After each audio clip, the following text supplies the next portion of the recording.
Welcome everyone to Comics from the Multiverse, episode 345. I am Peter, and joining me as always, sounding like death this week, is Matt. Hi, how's it going? Matt might be a teensy-weensy little bit sick. Yeah. Don't worry, it's just a chest cold. It's great. I'm sure you'll be fine. You'll be. I think so. My anxiety is telling me that I'm dying, so that's always fun. But yeah, I just need a nap. Oh, you had some comics to look forward to. Yeah. You got some things to talk about. Coming up on this week's show is a DC Comics podcast, of course. The comics we'll be talking about this week include Superman issue 1, Nightwing issue 101, Batman One Bad Day Clayface issue 1, The Flash 793, Lazarus Planet Omega issue 1, Batman Superman World's Finest issue 12, DCeased War of the Undead Gods issue 6, and GCPD The Blue Wall issue 5. So, as was coming up on the show this week, there's also a little bit of news which we'll get into, but that's what's coming up. And I'll try not to draw this out any longer than it needs to be, since Matt's looking mummified. Yes. But still alive. That's the important part. Still alive. Also, my computer's not playing ball right now, and it's not loading up the League of Comic Geeks, so it's being frustrating. It's like Chrome just decided to stop working. I love it. Well, your body's not working. It's just matching the overall. The whole vibe of the whole building. Yes. There it is. You can't outsmart me. I think you'll find it probably can. So I yell like when my TV doesn't work, or I just threaten to hit it with something and then it tends to work. And I know it's a coincidence, but you know. All right, now it's loaded. Now I know it came out this week. That's not DC. Oh, that's good. Oh, why would you be looking that up, Matt? Because you always ask me what came up as number one. And I just fell for it, didn't I? What do we call that segment? Matt's least favorite in the history of time. There's always time for a ComiXology top 10, which is what we'll start off with as per usual. So yeah, we'll look at Tuesday's books, the top 10, and ComiXology as of right now for all the books released on Tuesday, which are basically just DC. So what do you think number one was, Matt? I really hope it's Superman. It is Superman issue 1. Yeah. Number 2 is Lazarus Planet Omega. Number 3 is Nightwing 101. Hey. Number 4 is Batman Superman World's Finest. Number 5 is DCeased War of the Undead Gods. So in that top 5, we have the new Superman issue 1, and then we have 2 Mark Waid books and 2 Tom Taylor books. So definitely a week that's playing to our sensibilities. Number 6 is One Bad Day Clayface. Oh man. Number 7 is The Flash 793. Number 8 is Superman's The Space Age, which, for a $10 book, not too shabby. Number 9 is Black Adam issue 8, and number 10 is Wonder Woman 796. Just clawing in, just tying on for dear life in that top 10. As it does. Yes. And then other things like Titans United, Catwoman, GCPD, and then some trades are all outside the top 10. So, yeah, I mean, it was a pretty heavy week. A lot of big names involved in some of these books. I'm not surprised they're the ones that did well. So, cool. What do you think is number 1 for Wednesday, Matt? I could either go Image or Marvel on this one, but I'm seeing what other X books came out. And because there's a new X number 1, I'm going to say Immoral X-Men number 1. It's Saga, issue 62. See, yeah. The last time I said Saga, it was an X-Men book, and I said I would not get burned, and then promptly got burned. It double bluffed you, that's what happened. Number 2 is Immortal X-Men, issue 1, which is, again, a small mini-series for the Sins of Sinister event. It's immoral, not immortal. Oh, I didn't even notice that. My eyes saw immoral and just filled it in. Because I'm sure we've seen a book called Immortal X-Men before. Oh, for sure, yeah, definitely. So, yes. That's Kieran Gillen, so surely Connor's read it. I doubt it. Maybe he's like catching up on Unlimited, but I doubt he's Yeah. reading it fresh. Yeah. Next up, number 3 is Betsy Braddock, Captain Britain, issue 1 of 5. Hey, that's cool. She used to be Psylocke. Okay, I didn't realize you'd be excited by that. It's by Tina Howard, though, who so far I've not really liked anything she's read, or that I've read of hers, I should say. That she's read. So I'm sure she's read a lot of things that I probably do like. Number 4 is Amazing Spider-Man. Number 5 is Sabretooth and the Exiles, issue 4. Number 6 is Thor, issue 31. Number 7, we're actually going back outside of Marvel, so I mean, obviously they already had an Image book at number 1, but number 7 is Power Rangers Teenage Mutant Ninja Turtles crossover book. That sounds fun. Issue 3 specific. Well, sorry, it's the second crossover series, issue 3. So the full title is Mighty Morphin Power Rangers / Teenage Mutant Ninja Turtles 2, issue 3, which is a bit of a mouthful, but they both have long titles, so fair enough. Number 8 is She-Hulk, issue 10. Number 9, we're back to a non-Marvel book with Magic Order 4, issue 2, which is Mark Miller. And then number 10, still outside of Marvel, we have Something is Killing the Children, issue 29. So, kind of a healthy week for non-superhero books.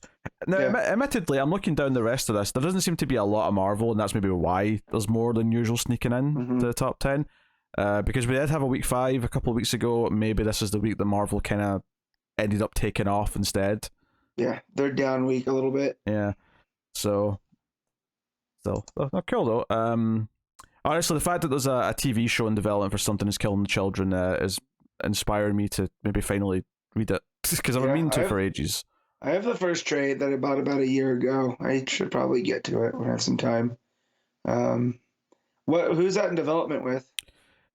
It's Netflix, which isn't necessarily the best thing to hear these days. However, the good news is that it's the creators of Dark that are working on it. Yeah, so I'm a big fan of that. At least that first season. Yeah, I mean, I like the whole show. 1899 wasn't as good, although it's still a shame it got cancelled after one season. Yeah. But I suspect that they're giving them this big adaptation. I'm sure it's going to be a thing. Yeah, I did notice. I almost picked up Tynan's new book this week at the shop, which is called Blue Book, which is just basically him taking weird stories from history and retelling them with an artist. So the first one was about the abduction of Betty and Barney Hill, which is like this really big story in the whole alien abduction. So I'm wondering if it's going to start to blend over into, Department of Truth style things. But that's through, I think that was through Dark Horse. But yeah, I put it back because I don't have time. Something I would have loved to read though. Yeah, Something to Kill the Children is Boom. Okay. Just for the record. Whereas all the other, technically the Power Rangers Turtles was Boom / IDW. That's a publication because it's Power Rangers with Boom, Turtles is with IDW. Yeah, I have to say they've really, like, IDW with Turtles have really let them sort of like cross over. Like, they've had multiple DC crossovers with Turtles. They've crossed over with Power Rangers at Boom. I mean, I guess Ghostbusters was also IDW, but I feel like Turtles in the comics have crossed over now with like every property that you could maybe think of they might. I guess I'm just waiting on the Alien and Predator crossover. Yeah. But that's Marvel. They've not, I don't think they've teamed up with Marvel recently, so maybe Marvel's not on the table. Doesn't seem like it. So, but there you go. That's that. That Jeff Johns book, Junkyard Joe, is the number 13. That popped up a little bit in our end of year awards for non-DC. Yeah. So, cool. Speaking of stuff Connor likes, there's a Dragon Age comic. I'm sure he's all over that. Dragon Age, a video game? Is that what that is? Yeah, Dragon Age is a video game.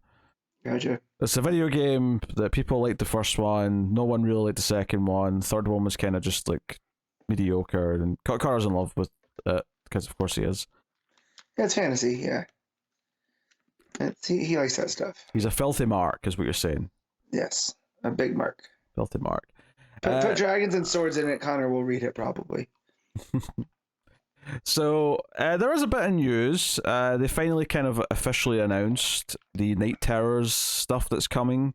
in the summer. It's officially a July and August event, which will have a main book. They didn't say how many issues the main book would be, so I'm not really sure yet. But they did say that in July and August there'll be a bunch of 2-issue miniseries that are like sort of tying into it. So it's one of these things where it sounds like all the 2-issue books are basically like, okay, so here's like Batman facing his worst fears in this like night terror like realm. So there's going to be a bunch of those for the 2 months, which sounds a little, I don't know, gimmicky. I was going to say convergency, or maybe even like future state. All these little 2-issue minis. The main book is going to be Joshua Williamson with Howard Porter, although with some additional work by Gilliam March, which is just puts everyone in a great mood. But they also announced that it's going to be set up in the free comic book day, book they always do for the upcoming event. The Zero or whatever it's called. Yeah, so that's coming. There's some nice variant covers for some of the minis by Mattina in the article, but yeah. Also, a positive thing about Gilliam March is that he's our worst nightmare in art, so it's fitting. He's perfect for this, is what you're saying. Yeah. He is a night terror. Yes. Yeah, I mean, honestly, I'm not super excited for this because much like Lazarus Planet, it just kind of feels like another one of these weird little gimmicky ones as opposed to like a proper, big, important event. It sounds like an excuse to do a lot of like weird dream issues with different characters, which is fine, but I'm not that excited about it. It'll depend on who the creatives are on some of these, right? Like, because I feel like we've already gotten some of these nightmare scenarios from Batman and Superman over the last couple of years. So, it'll be to see how they can top those. Like, I don't want to see Batman against his parents again. It's one of these things that, I think the more you read single issue comics and you go through like different events, like I think you get kind of tired of these ones where it's an excuse to do a bunch of one shots or mini series where it's like, okay, we're doing, because remember, what was that event we just had at the end of last year? How about the Endless Winter? No, Dark Crisis, I'm thinking of. That event. But you know how we did like 7 one shots that were World Without a Justice League, and it was all just them inside their dream world, and it's that's what I mean. It feels very similar to this. So yeah, not feeling super pumped about the broad concept of it. Maybe the main story will be fun, but but it's another Joshua Williamson led event, which I'm ready for someone else to take the event baton and run with it. I think. I think he's proven at this point that he's a bit messy when it comes to try to do these things, because Dark Crisis had its moments and those things I liked about it, but it definitely had its big failings as well by the end. So for sure, just get some fresh blood in there too, see what they got. I mean that's how he started getting them, right?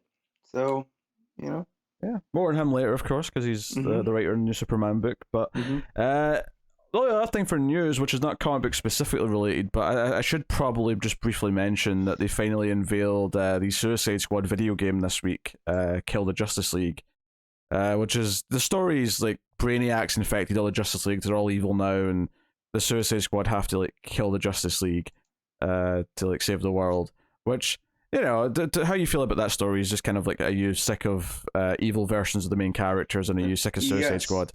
But outside of that, though, the actual video game itself looks really generic, and it's from the makers of who did the Arkham games, which were great. And this feels like it's like trying to appeal to the Fortnite crowd. It's like a multiplayer game. It's got a battle pass. It's got geared ratings, and it's a bunch of video gaming mechanics designed to sell and make money, as opposed to like just a proper story based. Yeah. So and it's always online. You can't play it offline at all. Things like that. Yeah, all these reasons. It feels like it's chasing a trend that everyone was sick of like 4 years ago. But so what's a battle pass for the uninitiated? Well, I don't play games that have battle passes, but my understanding of them is that when you play something like Fortnite, which is to be noted, is actually free to play. You don't have to buy the game in the first place, right? Whereas with this game, you will. It'll be like a $70 game. But a battle pass is like you buy in for the next season of like what will be, I don't know, 3 months, 6 months, whatever it is, and I think it like gives you more things you can unlock, but you still have to unlock them in the game. And I think it might also boost how quickly you gain XP. It's super like scummy. It's like so it's pay to win type stuff. Kind of. I think it depends what game it is. Some they don't all necessarily have that, but it's basically like if you want to keep up to date and actually get all the new things, you have to buy the battle pass to be into it. Now, admittedly, I don't play multiplayer games, so I've never had to actually deal with a battle pass. This is my broad understanding of it, just from the outside. So this is one of those things. Though they showed the game off, and like the more they showed and the more they talked about it, like the interest was just plummeting, and it wasn't just me either. It seems like the entire internet is. I was gonna say a lot of my Twitter friends, who are into video games, are all taking their shots at it. It wasn't just you. Yeah. You know, so and these are guys that are well rounded when it comes to games. You know, so it's not just they're oddly specific. But yeah, a lot of them were saying the same stuff along the same lines as you were about how could they think this was a good idea type stuff. It's repeating a lot of the same mistakes the Avengers game did a couple of years ago. It was reminding people of Anthem, which you won't know what that is, but that was another big failure from the people who made Mass Effect, where it's this multiplayer game where it's all co-op and which is funny, right? Because isn't Mass Effect really like decision based? Mass Effect is yeah, that's what I mean. So them trying to do something different, I almost understand, because it seems like they were trying to do something different. But this just seems like you said earlier, an excuse to print money, if it hits. It's basically because Fortnite does well, so everyone wants to try and make money that same way. Not that that was the first to do it, but that's the one that's the most successful at it. Just remember one of the guys I worked with was telling me he's a big, online gamer, and he's playing Destiny. And it got to the point where he was getting tired of it because all the kids were on there just like ruining their time. And then Fortnite got released, and he realized all the kids that were causing problems on Destiny just went to Fortnite.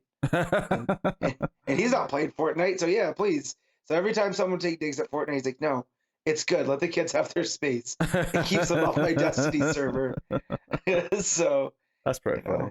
Yeah, Destiny's like one of the few kind of successful examples where the whole point is it's called games as a service, and the idea is that it's this constant thing that's always there. But I'm not fond of it because I like a game to have a beginning, middle, and end and feel like a tight story. And I also don't like the idea that if one day they decide to like shut the search servers off, the game just can't be played anymore. One day it'll just be gone. And again with Fortnite, that's okay because it's free, right? You didn't spend that extra money. But with the Suicide Squad game and it's online only, I'd say I don't like that. In fact, on that subject, the Avengers game, they announced that that's shutting down its servers. You can still play the story offline, at least, but the main point of it was supposed to be that you can co-op with all your friends and you can do all these things and it'll last forever. And they're shutting down the servers like 2 years after it came out. It bombed so hard that they don't see the value in like keeping them up and running. The best thing that came out of the Avengers for me was a Twitter thread with wrestler Brian Cage not understanding Miss Marvel as a character because he thought that she was just made for the game, and people explaining it's like, oh no, she's Miss Marvel in the comics now, and these are her powers, and this is why she was included in the game. And he was just like, look, I just want to play as Hulk and Wolverine, okay? I don't want to have to play as Miss Marvel if I don't want to. It was very funny. Old man kind of screams at Cloud, but he eventually came around and learned maybe I don't talk about video games on Twitter. I don't know.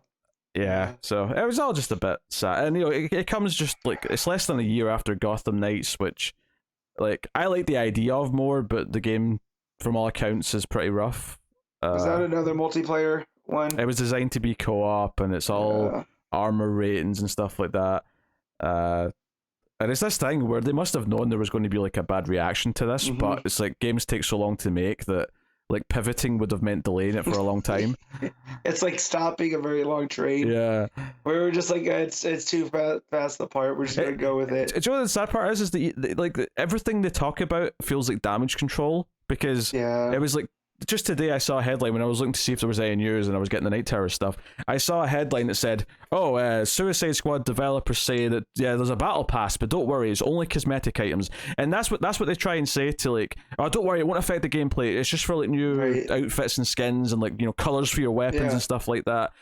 And it's like you're trying to like, you're doing damage control. If you're doing damage control, then something's not quite right. Like we see through all this shit because we've been like, video games have been trying to force it on us for the last like 10 years. So and a lot of a lot of publishers have changed direction because the backlash and just the failure. Like Anthem bombed, Avengers bombed. Every game that's says, oh, we're going to be this big thing for like a decade and you're going to be like playing this like it's your second life, they all fail. Kind of like with like, you know, these shared universe like movie franchises, they all try to do the MCU and they're all failing immediately. And it's like, oh, it's Dark Universe, anyone? Yeah, Dark Universe, good example. So yeah, so that sucks. I have no interest in playing it, even for cheap. I don't even want to buy it cheap later. Like I'm good. Even I remember when it was announced with that trailer, you're like, this could be interesting, but the gameplay is going to be a big factor. Yeah. So but yeah, I think it's funny. This is the most I've talked about video games in quite a long time. Yeah. You played God of War yet, Matt? Yeah. No, I haven't really touched any game stuff. My PlayStation 4 is essentially just a Blu-ray player at this point.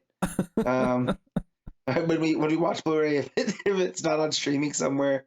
But yeah, so no, I started it. I got like 10 minutes in, we had to leave, and I never went back to it. 10 minutes. I had to drag this boat through something, and I was just like, I'll get back to this, and I never have. Yeah. I don't know. My brother yells at me all the time because God of War 4 is his favorite game of all time. That and Last of Us, but it's just funny to me, like how quickly you gave up. Like I had to drag a boat somewhere. It wasn't a give up. It was all right, I have 15 minutes, and I thought I would, get to the first save point, and I didn't, because it's methodically paced. And we got up to leave, and then I just, it's on there. I still have all the Uncharted games as well. So I should play those. Yeah, they're great. Yeah. I think the last game I really played was Tony Hawk. That was the last one I got into when they did the what's that called? Well, the HD remake?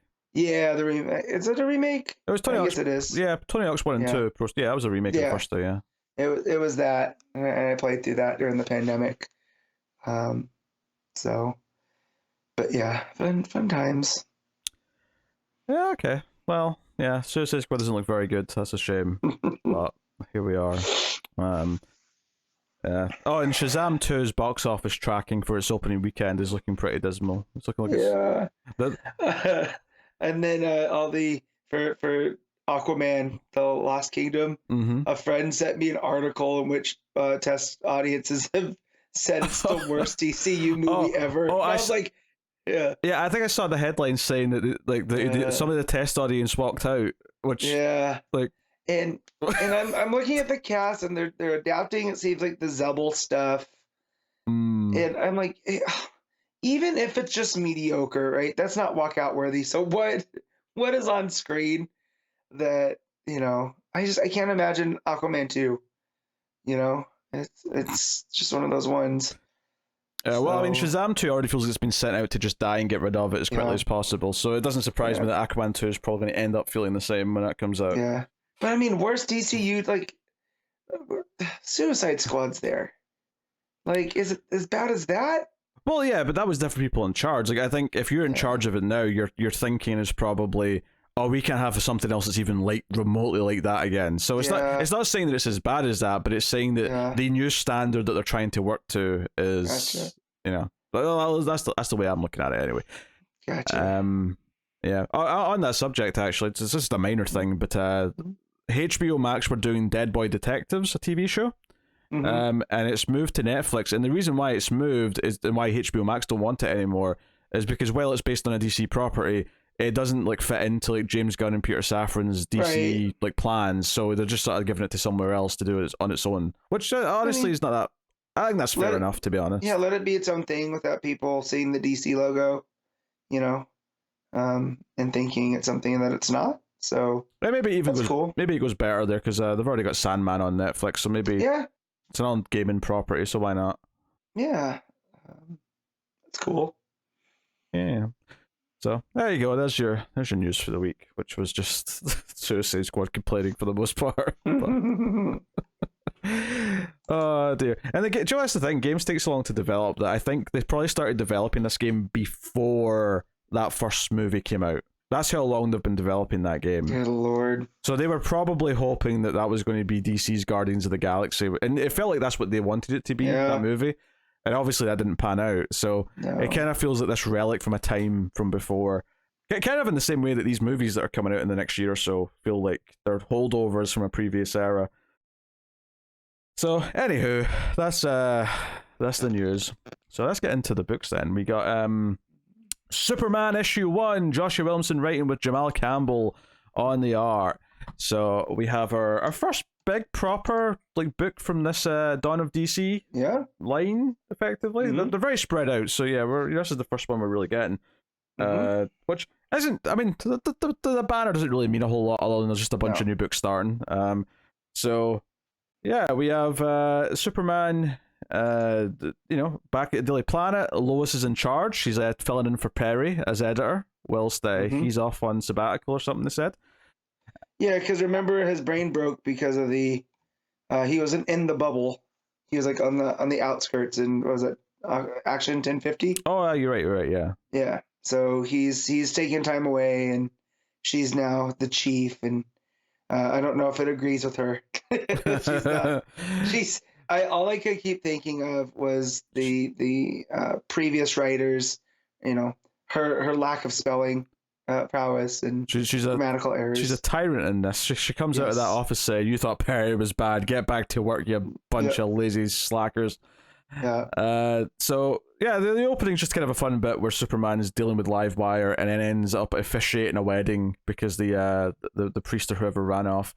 So the big thing though in this issue is that Lex is talking to Clark from prison the whole issue. We get these bubbles, and at first I wasn't sure is he beaming them to him telepathically or whatever. Obviously Superman explains it a little bit later on, is that, and this is something that's come up before, is the idea that Superman, he's kind of focused his hearing in his life to sort of listen for certain voices, and he's done it for Lois and John and his parents, and Bruce, as Lois points out, which I thought was quite funny.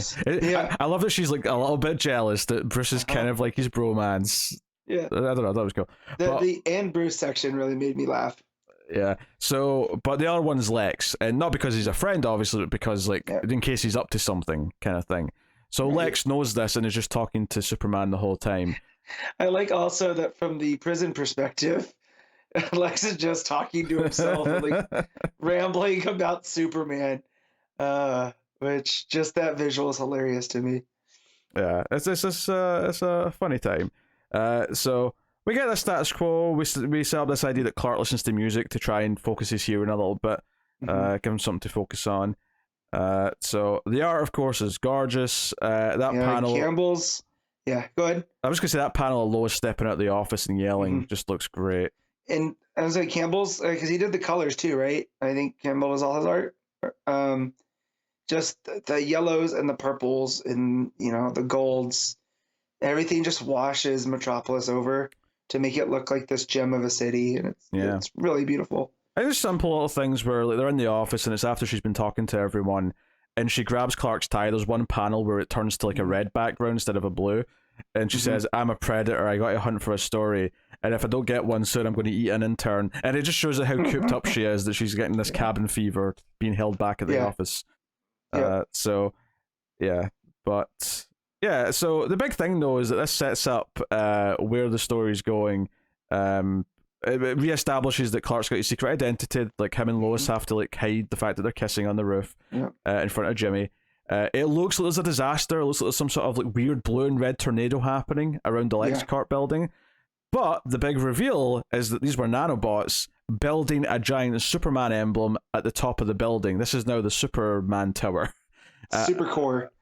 So we'll no, it's Supercorp. We find out that's the company in the next section, but just from this Right. page, it's like this. Okay, we've got a Superman tower, and then Yeah. Mercy takes him around and shows. No. Lex has decided that there's bad stuff coming, and that he's got all these resources. He's got all these good scientists that he's sort of gobbled up with his money over time, and he's now giving Superman all these resources.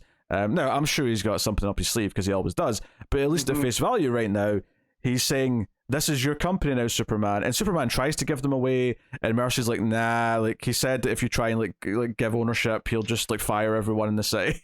And again, how do you get to Superman? Is you go after everybody else, right? Oh yeah, for sure. So, I like the art style changes here with Campbell, because you have like the kind of chibi version of Superman showing him around. It's like this. Well, I took this as this is like, in like Jurassic Park, you got the Dino DNA cartoon. This is like a cartoon that's playing on a TV or whatever in the building. Well, and I like that too, because you get the chibi version, but then that cartoony version of Metropolis looks like the Bruce Timm, Paul Dini animated series style. The thick lines, and it really works out as a shift. And Campbell's really good at making that shift, I think. Yeah, I mean, even that last panel on that page is Superman surrounded by all the employees wearing Superman emblems. It's very like an old propaganda poster from the 40s or whatever. There's a very intentional style. So Superman doesn't know how to take this, and the fact that these emblems everywhere all over this building, he doesn't really quite understand. But he's just a blue collar guy from Kansas. This is all more alien to him than anything in the Fortress of Solitude, right? There's an interesting premise here of like Lex finally saying, you know what, I'm putting this stupid rivalry aside. How can I help Superman like protect the world better? Here, take my money. No, seriously, take my money. Well, but it also fits in with what Williamson was doing with Lex and the Batman Incorporated stuff. Back on when he had that short arc. So it tracks with this version of Luthor, who's kind of subverting superheroes to get to his own end. What did you think of the fact that Lex made himself a hologram that looks like Jor-El just to make Superman feel at home? Again, that was the thing that crossed the line, and I'm glad that how the art shows Clark with the furrowed eyes, right? It just goes to that panel with him and he's upset. Because I turned that page and I saw the Lex, Jor-El combo, and I was like, oh no. sir, you stepped the line. Yeah, well, Superman storms off to go speak to Lex, but of course he doesn't get there. On his way, of course, Parasite is attacking, a school bus, and Superman has to come in and fight. Obviously, the action here from Campbell's great, but we see that there's like a whole bunch of like parasites. When he tracks Parasite back to where he was coming from. Parasite says he's hungrier than ever because of all the testing that's happened on him, and we see all these like, not his children, but like it's like he's like spread to other people. Other people have become Parasite. Yeah, it's very like Venom or Carnage-esque, I did like though, like Superman stomping the ground for a shockwave, because as Lex keeps bickering in his ear, you can't touch him, Superman, or he'll absorb your powers. So it's like, okay, he's got some rules. He has to think outside the box and how to fight him. I enjoy that. Again, this is why rules are good, because rules mean that the hero has to work around them, and it's satisfying when he outsmarts the rules. Right. Which is, again, why I love Superman as a concept, right? Because he's a guy that is, omnipowerful and has to, he has to live his life differently so he doesn't hurt other people, Yeah. He doesn't, but he doesn't run away from that either, right? So I hate these versions of Superman where he's up in isolation, because like in Kingdom Come, there's a very good reason why he's in isolation. So, but here him doing the stomp and then seeing this family, or not family, colony of parasites, and then a very ominous the bottom of that page, somebody grabbing that it looks like a kryptonite scalpel, and stuff. Everything's just very creepy and ominous, and I thought the tone shift there was pretty good too, from superhero action to dark and creepy. Yeah, it ends with Lex saying, you're not facing one of your enemies, you're facing one of mine, and that's why maybe Lex is actually going out his way to like try and give Superman like a boost. But we end with this creepy page where, like, I mean, I don't know if we know this character. He reminds me a little bit of the Key with the hair, but I don't think it's him. No, I think this is the Kryptonite Claw guy that we got the the teaser for. The teaser for in the solicits last week. Or that could be somebody else, because if you look on this page, right? So, again, very creepy. He's hanging over Bizarro, who he's using blue kryptonite to cut into. And Bizarro's missing some arms, I want to point out. He's missing arms. It looks like there's body parts and jars in the foreground. Playing music on like an old phonogram, also creepy. But on that, with the accomplice on this row of monitors, you have all these other what look like Superman villains. So there, it looks like Maxima and Silver Banshee, Lobo. I think that's Livewire in the main part. But then also there's like just rows of kryptonite. So maybe this isn't the Kryptonite Claw. Maybe Kryptonite Claw is one of the people that this guy or this whoever this is going to, try to throw at Superman. Yeah, so the last panel is this newspaper clipping on the wall, which I'm assuming is from when Lex still had hair and like first sort of came to prominence in Metropolis. Because it says, "Who's Metropolis' new hero?" and there's like a dart and it said. I am curious about like this idea of like this villain who is like harvesting or experimenting in all of Superman's villains, or at least is intending to. And how long have they been around, and like what is their beef with Lex? I like the idea that we're keeping music as a theme, because obviously Clark's been listening to music. We see the flashback of him listening to music as a kid at the start when he's trying to control his hearing.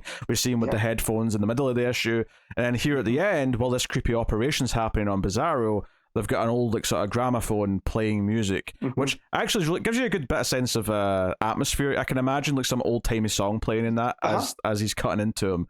Yep, me too. I can almost hear like the wobbly horns and stuff. Yeah, but I think that's a very intentional like theme that they've kept up throughout the issue that links Superman to this villain and what's going on there. So that's kind of neat.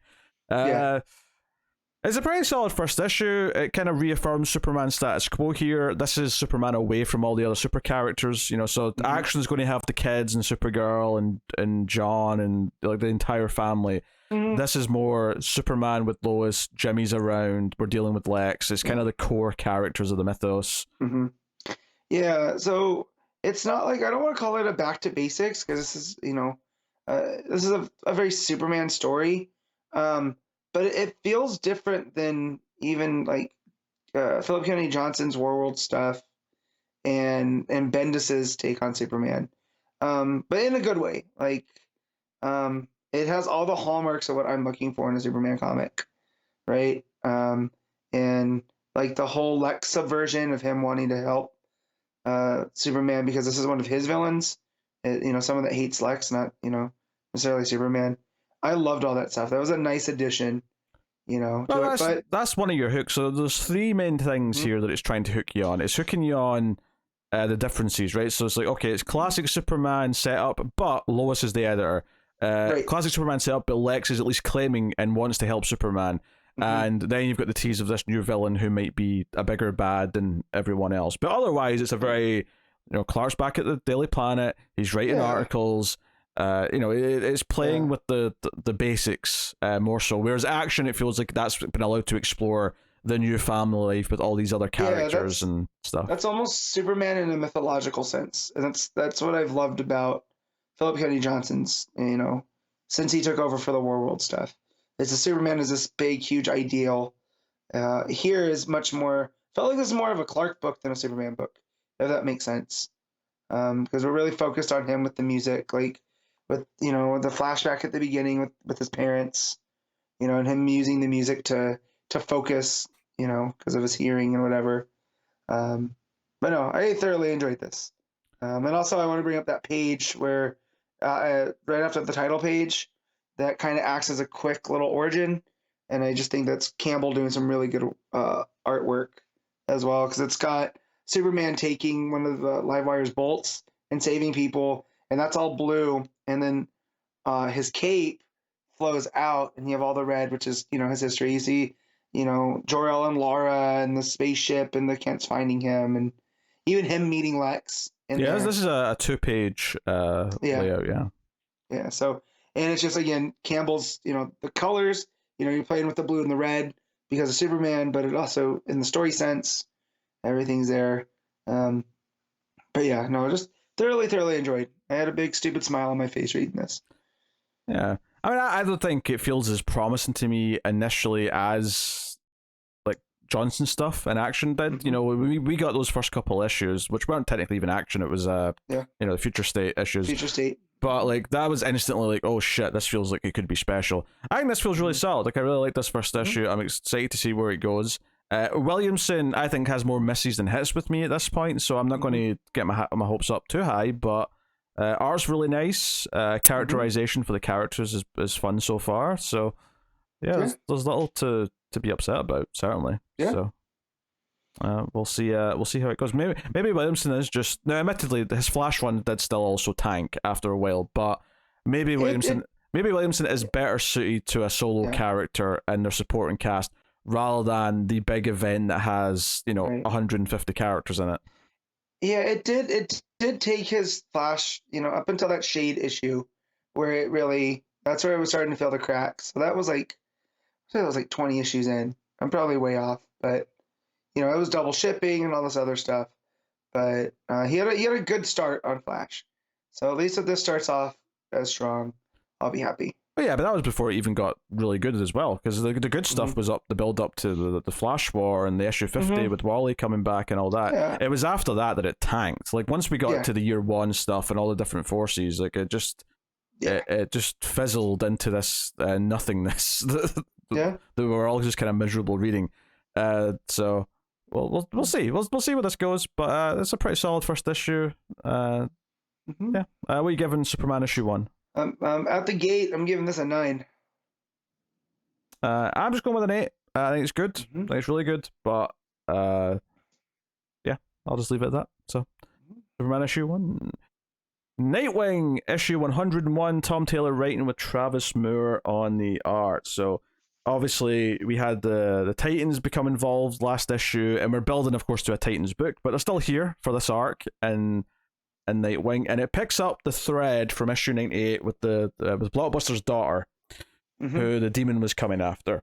And the start of this issue deals with Neron coming and sort of like, but the demons are like, oh, maybe we can go get her and like maybe fight the Titans, and Neron's like, you're going to take on the daughter of Trigon? No. I don't want to piss him off. Let's not do that. Let's not do Neron. That. So instead, he goes to was it the king of Latva, Latava. There you go. Yep. And forms a plan with him. We don't really get to quite see what the plan is. We just know that he's offering a plan, and we see how it maybe comes out to play a little bit later. But we see Blockbuster's daughter playing with the Titans. She's playing make believe with Raven and Beast Boy, who's a unicorn. And they're just having fun until Nightwing and Bitewing show up. I do love the little joke here that when Beast Boy hears about the dog talking, he gets really kind of insecure, and Nightwing's like, don't worry, you're the first talking dog that we all cared about. Don't worry. That was kind of good fun. But yeah, so they're basically talking about protecting her, and that there's like a protective bubble around this house in the woods. The only people that Raven's designated are allowed to come in can actually come in without setting off a bunch of Arcana alarms and whatever else. Her wards, as she says. And yeah, man, it's just good to have the Titans together in a story, and it doesn't feel like this doesn't feel like the prelude to the Titans book. It feels like a nice, not a dip even. It feels like a nice jaunt into Nightwing, right? Because it still feels very much like, what Taylor's been doing with Dick's relationship with all these characters. And I was quite pleased to see the, Blockbuster's daughter come back around. Yeah, I wasn't sure if we were getting more of her, but it was just kind of nice that they're still protecting her, and that's still kind of like part of it. The book then goes into the sort of the mystery element of it, which is that they're still dealing with the rubble of the old Titans Tower, which comes into it. They mention, obviously, Dark Crisis and the Deathstroke fight. and there's someone buried beneath the rubble, and this concerns all of them greatly. Starfire lifts up the tons and tons of rubble to get to who it is. So cool. Such a nerd. I am. I love Corey. She's great. Like, so she goes up, right? And she was the principal of the school. She was the headmistress. And you just feel that from her, that she's upset that all this happened. But she goes up and like supercharges and then dives while superheated underneath to lift up all this rubble. And it's just, it's really cool that she gets a spotlight like that. So thank you, Tom Taylor. Okay, you done fawning? I am. All right. Until the next issue of Poison Ivy. So we're good. Oh yeah, sure. But they find what looks like the dead corpse of the King of Lava, and it's like, wait, what? What's going on here?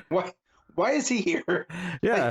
So it's like, okay, whatever plan they've concocted, it's led to this, but we're not really sure like what's going on. Amanda Waller shows up and is pissed and is like, wait, you've got some important political figure here. We can't just ignore this. And she's barking orders at people. They're all trying to figure out why he would be there. It was like he one of the supervillains that was at the fight, Yeah, no one knows. Which I also think adds to the mystery. Yeah. And then the coroner even like has this weird moment where she's got a big grin across her face, and Nightwing's like, "Why are you smiling?" And she's like, "I just love a good mystery. Like I don't understand why he's there." Yeah. So basically, though, she ends up hitting Nightwing in the back of the head, and then morphs her face, and then turns into Nightwing. So she's a shapeshifter, and she's like, "I did meet him once, though," and then walks out. So the cliffhanger at the end of the issue is Nightwing's been knocked out with a lab object, like I think it was a microscope or something like that, and this fake Nightwing walks out with a big grin on his face as they're going back to Blockbuster's daughter. So this was all a plan to infiltrate and get to Blockbuster's daughter. My question is, though, is the King really dead? Because it didn't sound like he was agreeing to be murdered. And so was he betrayed? I think he's the grinning man. You think he's the shapeshifter? Yeah, I think he's the shapeshifter. So he shapeshifted when he got to the coroner. That's why she was grinning and saying that she loved the mystery. Yeah. And because that was him. So I looked up King of Latava, and I was like, that's very familiar. Why do I know that country? That is where Count Vertigo is from. So it's a small country. And then when you look at what Neron talks about, where whoever the King of Latava is, made a deal with Neron to become the king over there again. So that's why this is Neron calling in his favor, Yeah, I did this for you. There's that nice little beat in the conversation where Neron's like, I need a favor, and he's like, oh, well, this means you still own my soul? He's like, yeah, I'll still own your soul, but I'll give you more time to enjoy all these things before I take it.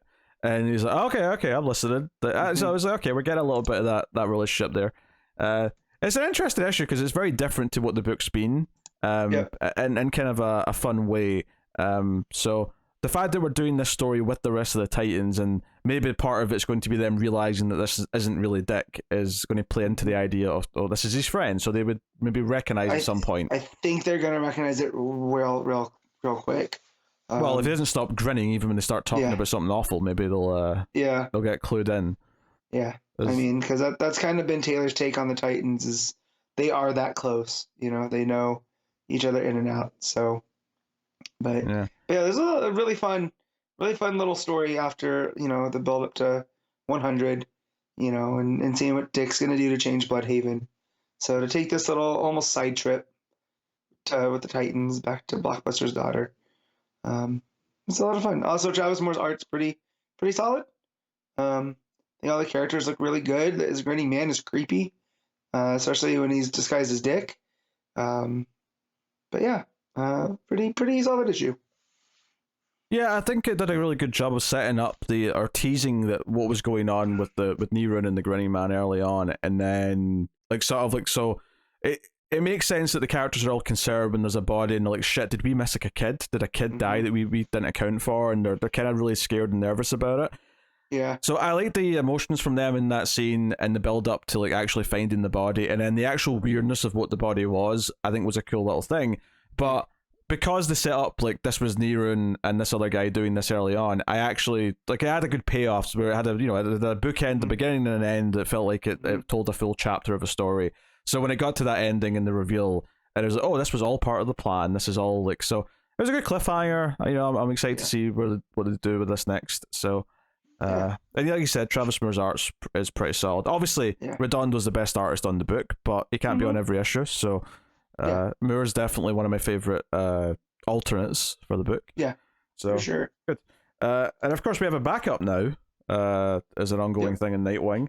Which I forgot about. I got to the end and there was still more book, and I was like, oh yeah, maybe this is that C.S. Picot story. Yeah, which started in issue 100. So, yeah. So this is him training John. This is him training John, and them going to like another circus where something very similar to what happened to Dick is happening, where this kid almost falls to his death, but Nightwing comes in and like grabs him, and he's like, "No, I'm never letting this happen again." And he's like, "This wasn't an accident. This rope's being cut." So it's kind of setting up a very personal style story. And there's even like a bomb in the audience. John like scans the audience, and there's like a teddy bear with a bomb in it. So and that's basically the whole story. But it's all just about, okay, someone's trying to like kill someone at this circus, or just like do this terrorist act, and Dick and John are going to investigate it.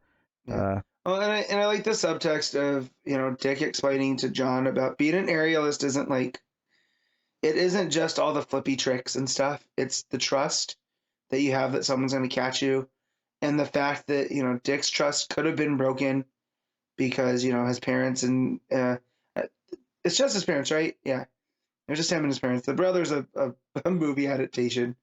I have sickness fog right now. It's a big deal that his sister's the mayor. So anyways, that he didn't have his parents to count on anymore, and then Bruce came in, and had that trust, that they had that trust together, and he wants that with John, and just so there's like this nice protective older sibling thing with Dick and John that I really like, and it's apparent in this very few. This is like what, 5 pages, 4 pages? I mean, it's a little bit longer than that, but the fact that you think it was that short tells you how quickly you read it. Yeah. So, and it's all very apparent through those quick. So, but yeah, really, really, really liked it. Yeah, I mean, honestly, it's a good cliffhanger, so I'm intrigued what they do with more of the story, and because it is continuing this fun short story from issue 100, which was the idea that this is like Dick training John.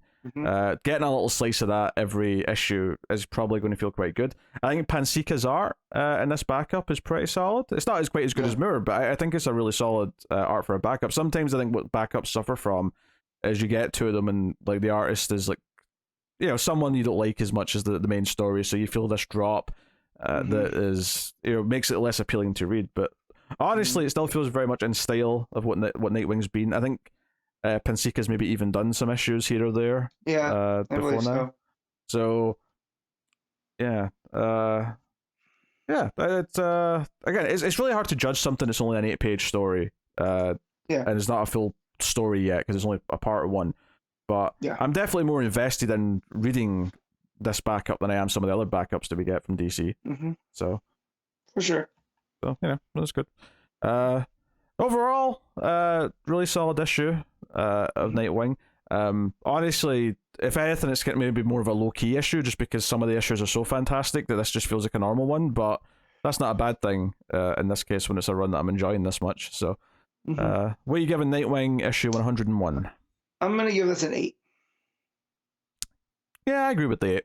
I think it's a really solid issue of the run, but I wouldn't say it's like a standout issue like some of the other big issues have been. Yeah. So, cool. Batman One Bad Day, Clayface issue 1, Jackson Lanzing and Colin Kelly writing with Xermanico on the art. So this is the 6th of these I think we've done. Yeah. That sounds about right. That's counting. Yeah, I think this is 6. Well, or 7. Hold on. There's the Mr. Freeze one too, right? Yes. Yeah. So you had Riddler, Two-Face, Freeze, Bane, Catwoman. Yeah. So Clayface. All right, cool. So this is a story about Clayface going to Los Angeles to try and become an actor again, and not to really surprise anyone, when when things don't go his way, he starts killing people and transforming into them to try and work his way up the ladder. That's the basic premise of what this issue is. Which honestly, I was not expecting much from Lanzing and Kelly, because I feel like I tend to associate them with kind of just mediocre fill-in issues of other runs. Yeah, like mid-range stuff. That's not bad, but it's certainly, you don't remember too much of them. Yeah. Maybe that's just an example of if they get a full story to tell something, because this obviously is like 60, 70 pages, whatever it is. Yeah. It's actually enough to tell a full story. And maybe if they get a chance to tell a full story, they do something interesting with it. Or maybe it's just a good idea. So I do like how different it feels than the other of these. Like, they really took the one bad day, and just it being a script, right? That they're writing, it seems like, as it goes, and then it incorporates like the scripting language, like the fade-ins and the cuts and all of that too. It really played into Clayface as an actor. It's not a script that they're writing; it's a script that a character in the story's writing. Well, that's what I meant. When I said they, I did not specify. But yeah, so just the fact that it takes all that into account, and it's Clayface out of Gotham, which I can't remember the last time I've seen a Clayface story where he's not in Gotham. So like, and granted, he's not the big clay monster in the whole thing, but just seeing these different spots in LA, with him in there, I thought it was really cool. Well, no, it's a really good, interesting story about a shapeshifter character who cares about being an actor. So we see him he's got friends that he does like waiter work with, that are all struggling actors trying to make it in Hollywood, and he has this audition with someone else that he works with, and they both go. And Clayface, he's calling himself Clay, that's his alias. He's giving advice about it, and he goes in and does this audition, and it's dialogue or a kind of a retelling of like part of Killing Joke, and there's like Joker with the Red Hood like helmet and stuff. But he basically goes in and does this like really serious dramatic take, talking about how I'm a monster and I've like ruined people in Gotham. And the director, who doesn't throw him out or anything like that, just basically says, or the casting director I should say, just basically says, "No, but we're going for something more light and quirky. So can you make it more likable?" And he's like, "No, this is tragedy. He's a monster. He's all these regrets. He has to do all these things." And they basically say, "Oh well, if you're that determined on that version, then go away. Like that's fine. That's fine. We'll call you." And he's upset about it. And then he's with his friend who also auditioned. And then his friend gets the part. And without even thinking about it, he immediately clays out and like kills the guy and becomes him, so that he's now going to do the part as him. Yeah, because the friend that went auditioned, right, did everything they asked for. He was light, and earlier they were talking like he's a comedian, and so he's never going to get these leading man parts because they don't see him that way. Yet he was perfect for this, and that drives Clayface insane. But that he muds out. Yeah, the funny thing is though, is that when he's actually on set to do the role, he still plays it the same way he did before. So the director and everyone's like, "No, what was all the serious stuff? We wanted this light." And he starts yelling about his vision and how he's an artist and how this is going to live for generations. And the director sends everyone home and says, "Oh, you're one of these actors who thinks it can have it your way." So what does Clayface do? He kills the director. And becomes the director. Yes. Actually, he kills the casting director first and becomes her, and then he goes and kills the director and becomes her. There's like a montage where he kills all the crew that were like looking at him poorly during the shoot. But yeah, I love that it kind of becomes a slasher movie there, right? He's going through and he's just offing people because they're not seeing his vision, and yeah. And then he becomes the director, and he goes to the studio executive's mansion. And is like, "Hey, this is the movie I'm going to make." And the guy's like, "You know what? No, we've decided there's no franchise potential." There's basically some meta commentary about the movie industry in here, talking about how everything has to have franchise potential. This little romantic comedy that you're trying to make is not happening. So even though he's the director, there's someone higher up the food chain saying, "Nah, we're not going to let you do this anymore." And what does Clayface do? You might ask. He kills the executive and becomes the executive. You can see a trend forming It became like a funny thing almost to me, like in a dark way, where I was kind of enjoying like, oh, you're gonna get it. You're about to die. You have no realization. Yep. There's no recourse. You know. He's dangerous. It's a great page as well. It's a full page spread where Clayface basically like half of his body turns into the clay and just like sort of slams into the guy into the wall. It's almost like a big giant clay punch into the wall. Yeah. It looks really good. And you've got like this big movie poster like in the background. Yeah, like an old like film noir style. Yeah, it's very cool. Very again, all the set dressings by Xermanico here, you know, to make it feel like LA. And there's a great panel here of like Clayface. He sits down at the guy's desk, but he's like smashed half of it, so it's kind of like just in half.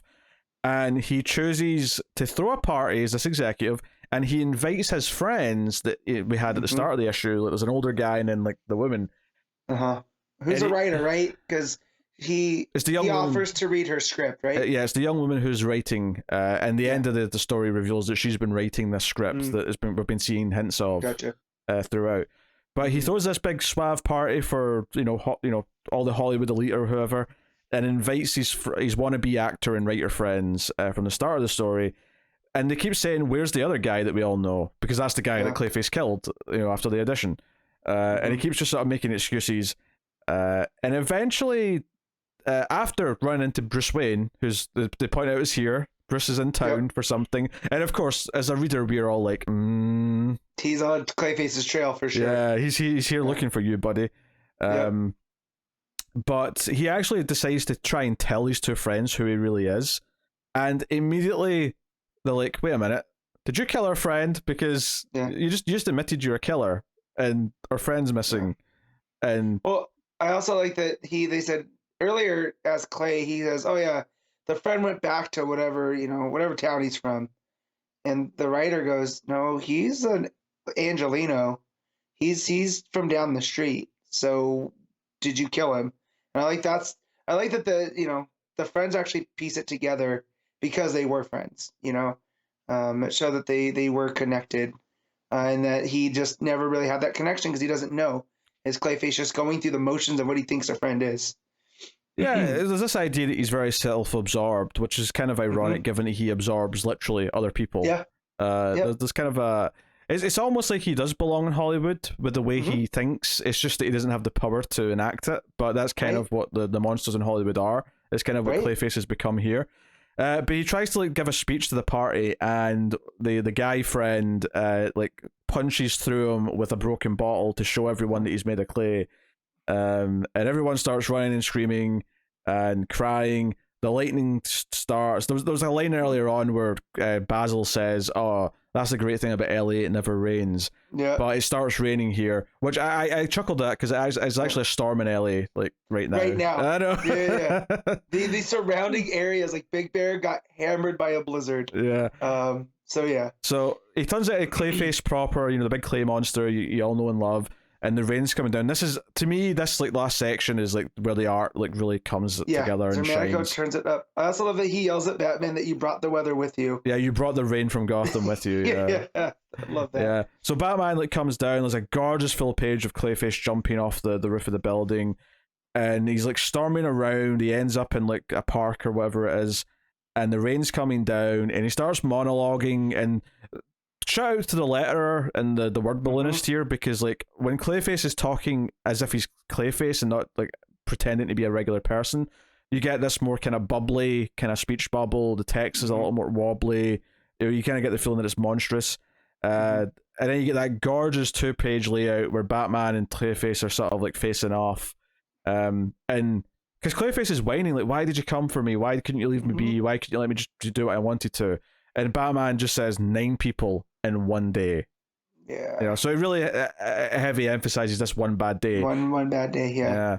So Clayface and Batman fight. Turns out Batman's got a clay sonic disruptor. Well, yeah, but it's also a suction thing because it basically sucks him into a little bat box. Almost, that part of it. Almost like the trap in Ghostbusters. Yeah. It brings in the ghost. So. Yeah, obviously Batman wins. We get some nice art of the city, sort of silent and still after the storm's over.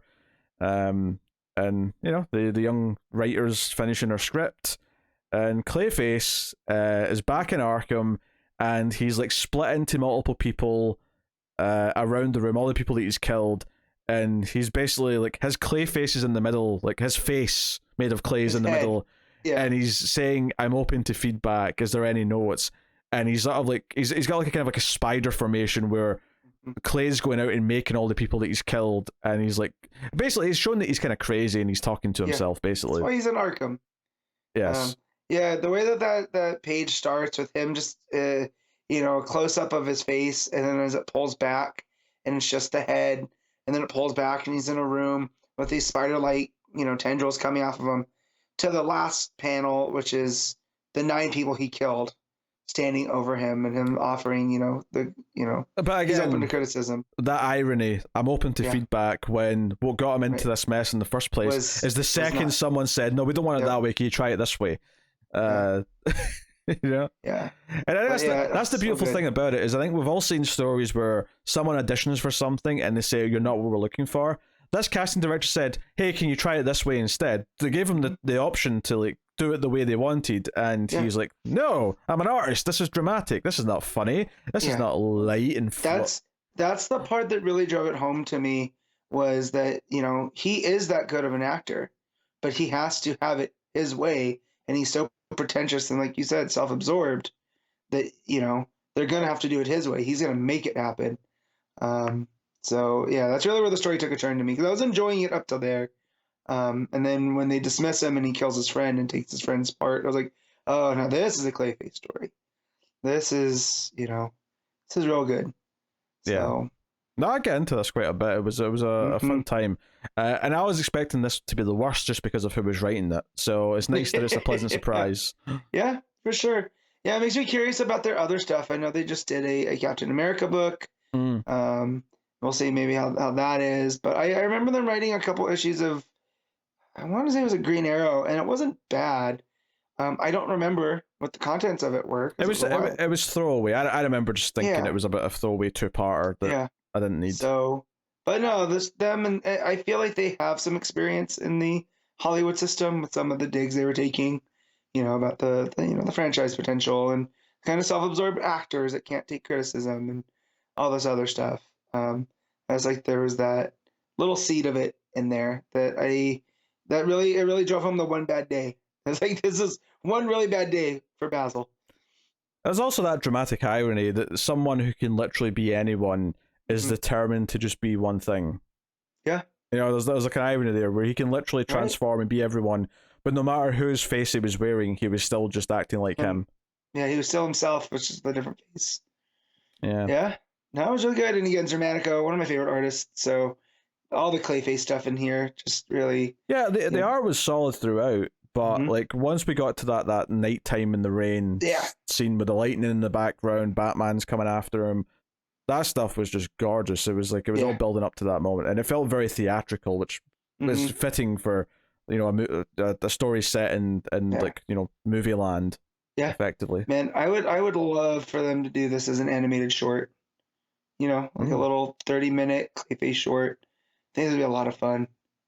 But yeah, no, I'm glad. I was kind of running out of steam with these. I mean, the Catwoman one was fine.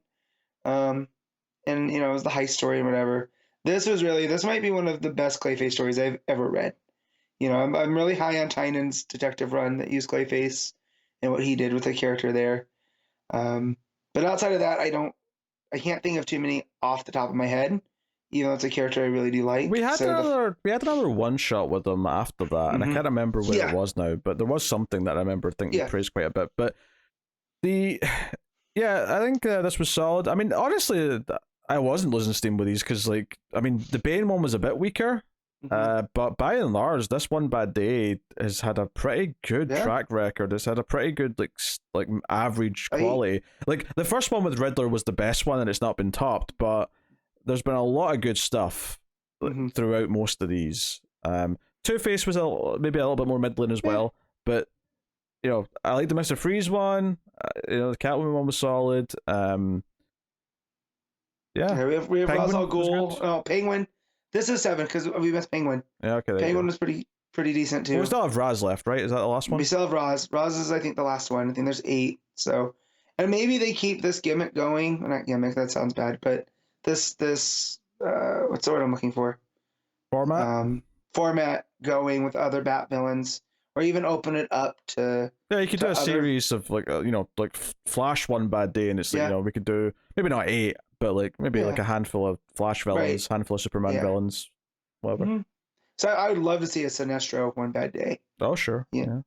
So what would that look like? But yeah, excited for the Roz one. Is I do love Roz, but it's Tom Taylor, so curious to see what he brings. That's true. It's in safe hands actually. As much this was obviously the opposite where I wasn't expecting good things because of the writing team and was surprised. The Ra's al Ghul one, I mean, hopefully it's not the complete opposite, because the complete opposite would be thinking I'm in safe hands and then being disappointed. Hopefully it's not that, but yeah. So, but yeah, definitely been way more good than with One Bad Day than not. And this, I put this one up there a lot. That Riddler one is really, really good, but this might be my favorite of them just because of the story that they've, that they chose to tell here. So, yeah, just all around good vibes. Yeah. All right. What are you rating One Bad Day, Clayface? I'm going to give this an 8.5. Honestly, I think I might stretch to the 9 on this. Ooh, all right. It was really good. Yeah. I mean, I gave the Riddler one like a 10, I think. That was perfect. But this was great. Yeah, it's good. So, The Flash, 793, Jeremy Adams writing with Roger Cruz on the art. This is part 4 of the 1 Minute War. Although the way it's written on the cover makes it look like it's part 4 of 60, because it's written like a time. I was like, like, how many issues of this we getting? Jeez. Yeah. So, no, this is basically the family forming a plan. They've got like a frozen Superman who they know it down might eventually sort of adjust to the speed, because he does move quicker than other people. So he might actually in some way comprehend that the stuff's happening around him, although it's all a bit of a blur. Whereas regular people are just like frozen in time, they can't see damn thing. But they're basically forming their plans. They're talking to the captive guy that they rescued from last issue. And he's pretty doom and gloom about everything. He's like, oh, we can't defeat them. I was like traveling through the multiverse when they grabbed me. And we get some sweet moments with Jesse and Irie. They end up teaming up together a little bit later. And they say things like Flash Girls rule, stuff like that. They write that in the tank thing. But it's basically forming a plan which involves Wally super speed force, like adjusting his car to be the Flashmobile, so they can drive it in and shut off like the Fraction Spire, which is what's like driving all their speed tech that's letting them do this. Because if they turn that off, I have to assume at that point the Flash family can just take them out as if it's nothing. Like they're screwed. Because that's what this multiverse traveler is telling them, is that they have the edge because they can get the drop on people, and before they realize it, they're gone. But the fact that if the Flash can shut it off, I'm sure that they don't stand a chance, even with Miss Murder. I don't think they stand a chance against the Flash family. Not at all. So they also have to take their parts in this plan, which is Wally's going to drive in and try and disrupt it. The others are going to try and open a barrier, which at first it looks like it's a bunch of the guys that are doing that, but they're just a diversion to distract everyone. And Irie is left behind. She wants to go with everyone, but Jesse says, no, stay back and guard everyone. Yeah, she gets to guard Superman, and the rest of the people. She has the most important job. And her brother, like who she reads comics to because she thinks maybe he can hear it. So, that was also really sweet. That was a sweet beat. It was a sweet beat. Obviously, they're just it is kind of like a patronizing job. But little did they know when they gave her that job that Miss Murder was going to show up and leave her like to fend for herself against the big villain of the whole thing. I do hope this becomes Home Alone starring Irie West. I mean, I'll get into it. There's a heart-to-heart between Barry and Wally where Barry reveals that Iris proposed and they were going to get married, and mentions that even like they remembered being married from a previous timeline. And like so they're kind of waiting for it to happen again. So it's kind of a sweet moment, and it's all built up that this might be a bit of a suicide mission for Wally. And of course, we're not at the end of the story yet. We have to get to the darkest part of the story. So it looks like Wally dies. Obviously, he's definitely not.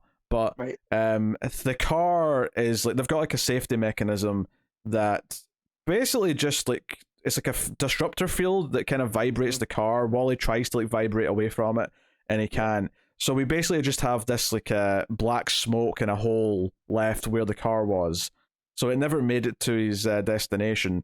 And the main fraction guys like got Jay knocked out with the lightning rod thing. Mm-hmm. And Irie is running away from Miss Murder, who's now shown up to try and find all the heroes. Yeah. So yeah, we're at the darkest part of the story. We're at the low point at the end of Act 2. So all hope seems lost, but I have no doubt the Flash family will succeed. Oh yeah, for sure. Also, I do love with Jay, where the fraction guys like, that was your plan, open up a section for a frontal assault, and Jay's like, no, that'd just be stupid. And then it's it's the diversion, and that's where Wally drives through.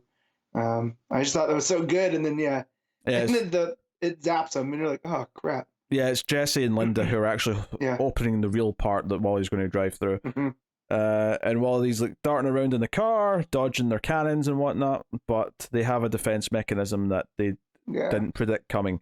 No. So,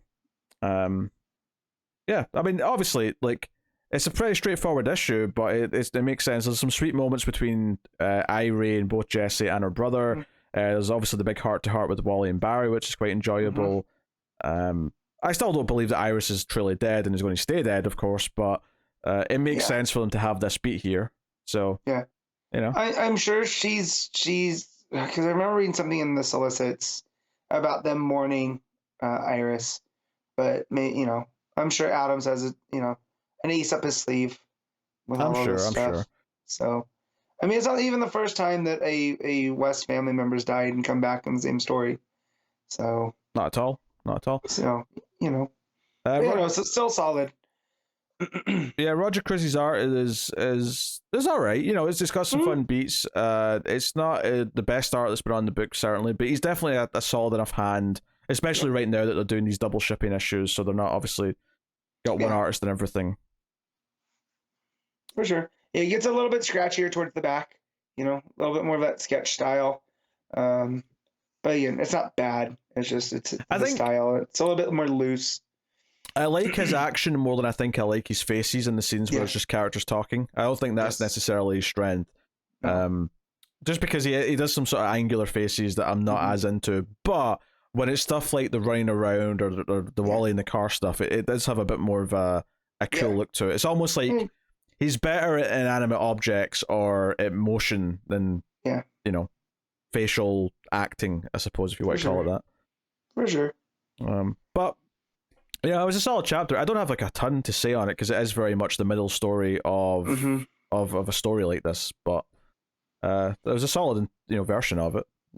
Yeah, I really like Jesse and Irie just because when you think about the Flash ladies, Jesse Quick is kind of the first of them. So the fact now that she's not just Wally's legacy, she's kind of the legacy to Jesse as well. So the fact that they're bonding as the Flash girls and stuff. I really like that. Again, that was one of the sweet moments, I think. Yeah, I mean, I can't even think of them interacting together. Certainly since, I mean, maybe before like New 52, but but even then they were kind of, they were just kind of young kids. They weren't at this age where they are now, so the fact that they have that bonding, and we see that with, Wally and Wallace, or Bart and Jay and Bart and Max. But it's nice that, Jesse and Irie, that Adams is showing us their connection as well. So, just again, it really builds on the sweet moments. Adams knows that balance of action and, where to hit you with the emotions. Yeah, I mean, this was an issue where it was the sweet moments and the planning building up to the hurrah that they might win. But, of course, no, this is the dark moment of the story. This is where you're at your worst and lowest point. So I believe that's called in Joseph Campbell the belly of the whale moment. So if I remember, my college level classes. Fair enough. What are you rating the Flash 793? I'm gonna give it a 7.5. Uh, yeah, I agree with that. 7.5 seems fair. All right. Lazarus Planet Omega issue 1, Mark Waid writing with a few different artists on it because it's a bigger book, of course. Although one of the artists will be on the backup, admittedly. Which I was glad it had a backup because I was worried that this was going to be really long, and then I was like, oh yeah, that's right. There's a backup of Monkey Prince that I don't need to read. So yeah, I was crunched for time. I didn't read that one this week. Oh, did you not know? No, I'll get to it. I have it bookmarked still in the old iPad. So, but yeah, I did read the main story first. So I think it was the first thing I read this week. Yeah, this has kind of been a weird little two-parter because obviously, like, it's this setup for all these like one-shots and like collections we've had in between the two issues. So going into this, obviously Federici's art's fantastic. Seeing Zatanna and his art's great. Robin. All these different characters, especially when like the cavalry show up and we get to see Joe and Federici art, and we get to see just a variety of characters. That's all really nice stuff. The actual fight and the actual conflict of the story is just kind of like, it's all right. You know, there's a lot of fighting, there's a lot of stuff going on, but fundamentally, all it really boils down to is Black Alice decides to like damn near kill herself to like put all the magic back in the places that it was taken from. So she puts all the magic back into Zatanna, back into the Spectre, back into whoever, you know, everyone. And at the end, all of the magic characters, both good and evil, all show up to take on the Fire King Bull because, hey, dick, like, we're not happy with you. So everyone comes and gets them. World. Yeah. Yeah. I mean, that's really basically what it boils down to, but it takes a lot of pages to get there. Yeah. Well, I do like that it also breaks it up with the conversations. So we get all the action, but we also get the conversation that Robin and Black Alice had. And it's, you know, telling it kind of in a flashback format. That as the story moves forward, we go back to what their conversation was. I think you mean Black Alice and Monkey Prince. That's what I mean. And I like that aspect of it. But yeah, it is kind of all over the place. And I forgot that Nezha was possessing Batman, just because. Yeah, I totally forgot that too. When I turned the page and it looked all like demonic, I was like, oh yeah, this was a thing. Yeah, this was a thing. I forgot about that. So, but yeah, so, and I think Federici's demonic Batman looks rad. Oh yeah, it looks great. That is scary as hell. So that worked. But yeah, this event as a whole was just kind of, I understand what they're doing, you know, comic book meta storyline, where they're using this event to create more characters and, you know, go forward. But it, like, if you just read the Alpha and Omega, you know, like, it's fine, but it's kind of a messy story. Yeah, it feels, I don't know, just a bit over, or maybe a bit too stretched out, a bit too many characters, things like that. I don't know. I feel like I didn't really get a whole lot out of it. And I like Mark Waid as a writer, but it felt like, this felt less like a Mark Waid story that he wanted to tell that fit perfectly into these two issues, and more like there was kind of like a list of things they had to hit. Yeah. That he had to kind of conform his story to. That's going to create more superheroes that we can turn around and tell stories about. And he's like, all right, what about if we do Lazarus Raid? It felt more like a utility than it did a story. Yep. Is how I would put it. For sure. So, and I appreciate him using characters like Nezha and Monkey Prince and Fire King Bull, throwing Black Alice in there. It really shows, you know, where Waid really thrives as a writer. However, it spreads out, like you were saying, a little bit too much, and there's so much going on in a short amount of time that, you know, like, again, I read this week and I only remember the big beats. I don't remember much of the in-between stuff. Yeah, I mean, the ending is basically just setting up where we're going with Batman versus Robin issue 5, which is now that Batman's the one who's possessed. It's a great final page. Like, Robin looks great. We see that image of Robin with his hood up, the shading on his face and the shadows and the fabric of the hood. Oh, that looks great. Yeah. Man, I hope he kicks the soul out of Batman. And by the soul out of Batman, I mean the soul out of Nezha Batman. It's I mean, it's a fun twist on it, because obviously the first 4 issues where Robin was the evil one and Batman was sort of figuring that out. It's kind of fun to flip it, so now Robin's the good one and Batman's the one who's possessed. Right. That's a smart way to shake it up. It's a smart way to, like, if anything, it's going to be even more challenging for Robin than it was for Batman, because now it's Batman plus evil demon who in Batman naturally is, like, you know, one of the best fighters and smartest minds of the whole universe and all that. Now, do you think Flatline's going to show up with the recently resurrected, you know, Demon's Head? Yeah, I could see that playing into this too. Yeah, that would make some sense. There's a lot of reasons for that. I mean, not only does Raz tie in nicely with the Neza and the Batman stuff, but also Flatline's Robin's kind of girlfriend. Yeah, they've got something going on. Yeah, so definitely. But yeah, I hope to see a soul punch or soul kick. You know, let Robin get the one up on him.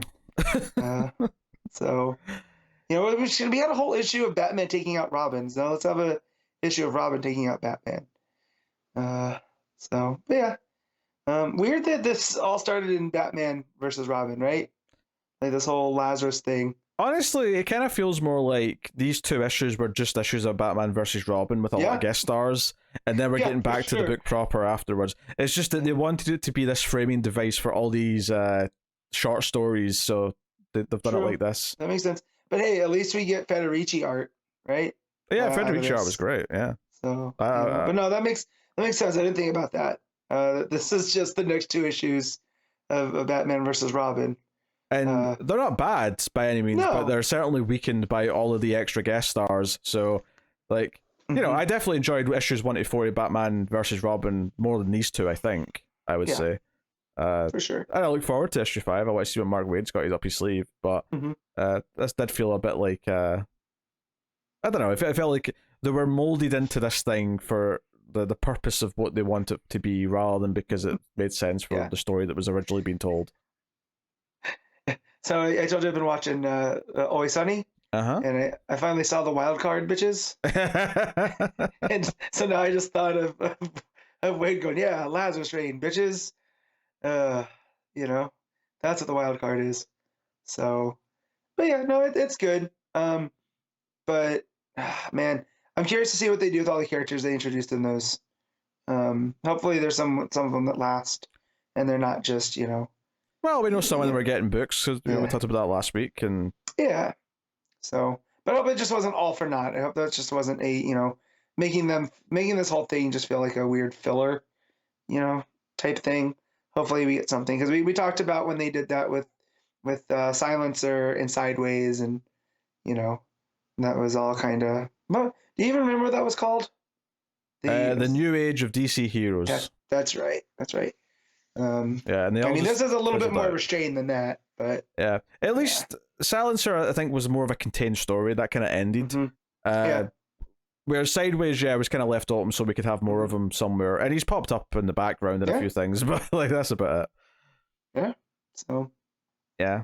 All right. What are you giving Lazarus Planet Omega issue 1? I'm gonna give this a 7.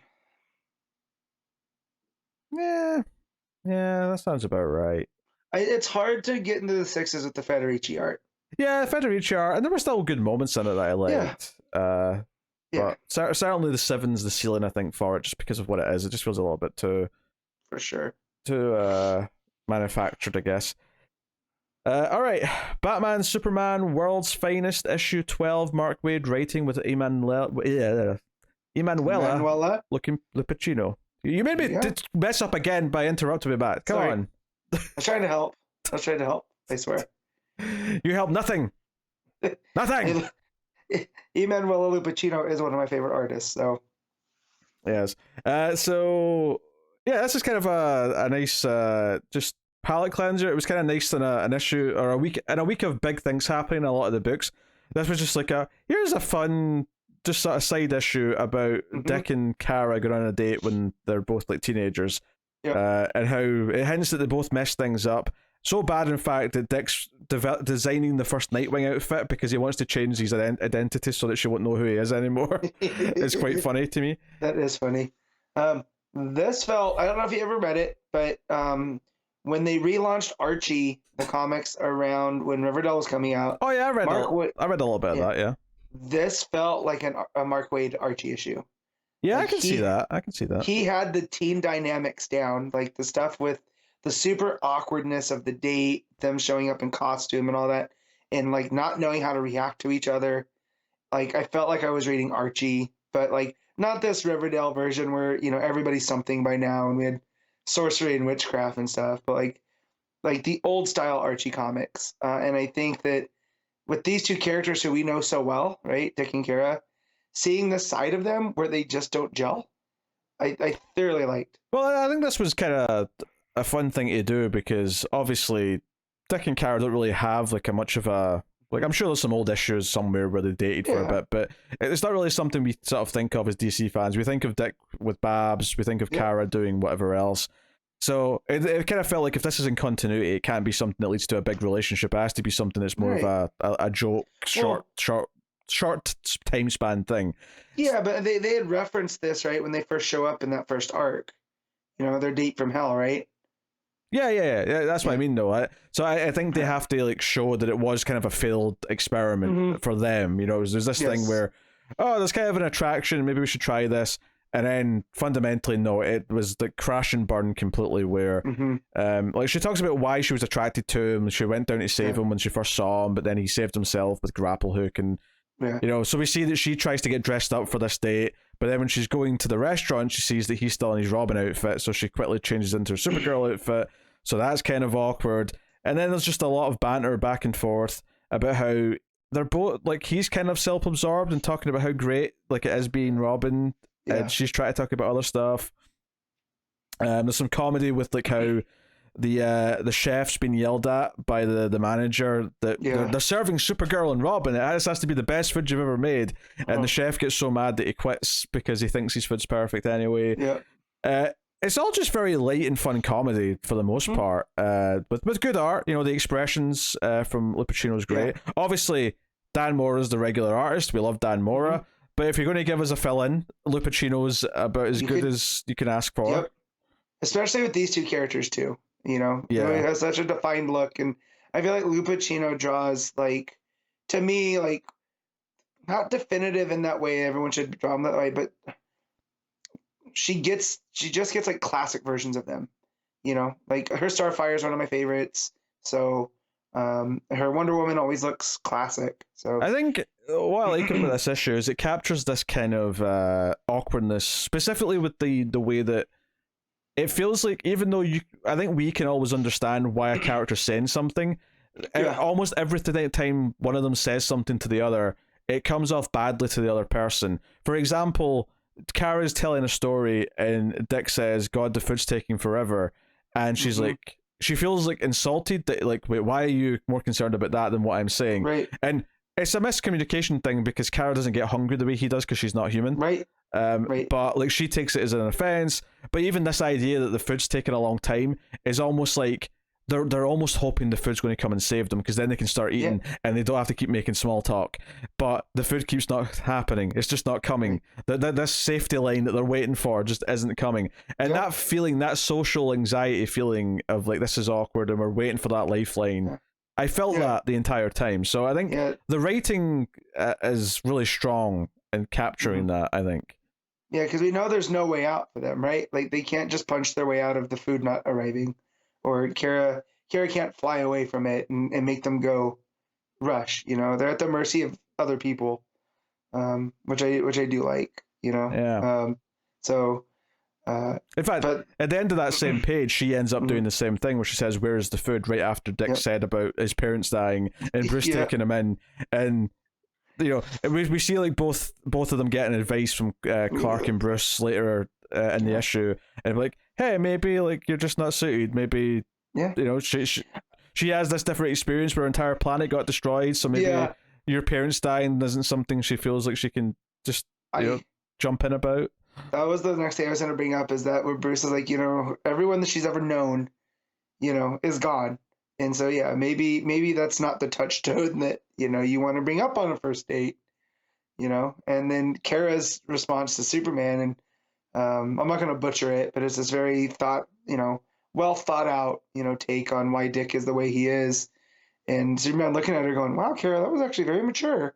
You know, like, wow, you know, people have to go to therapy for years to come up with that, and you just got that off of one date.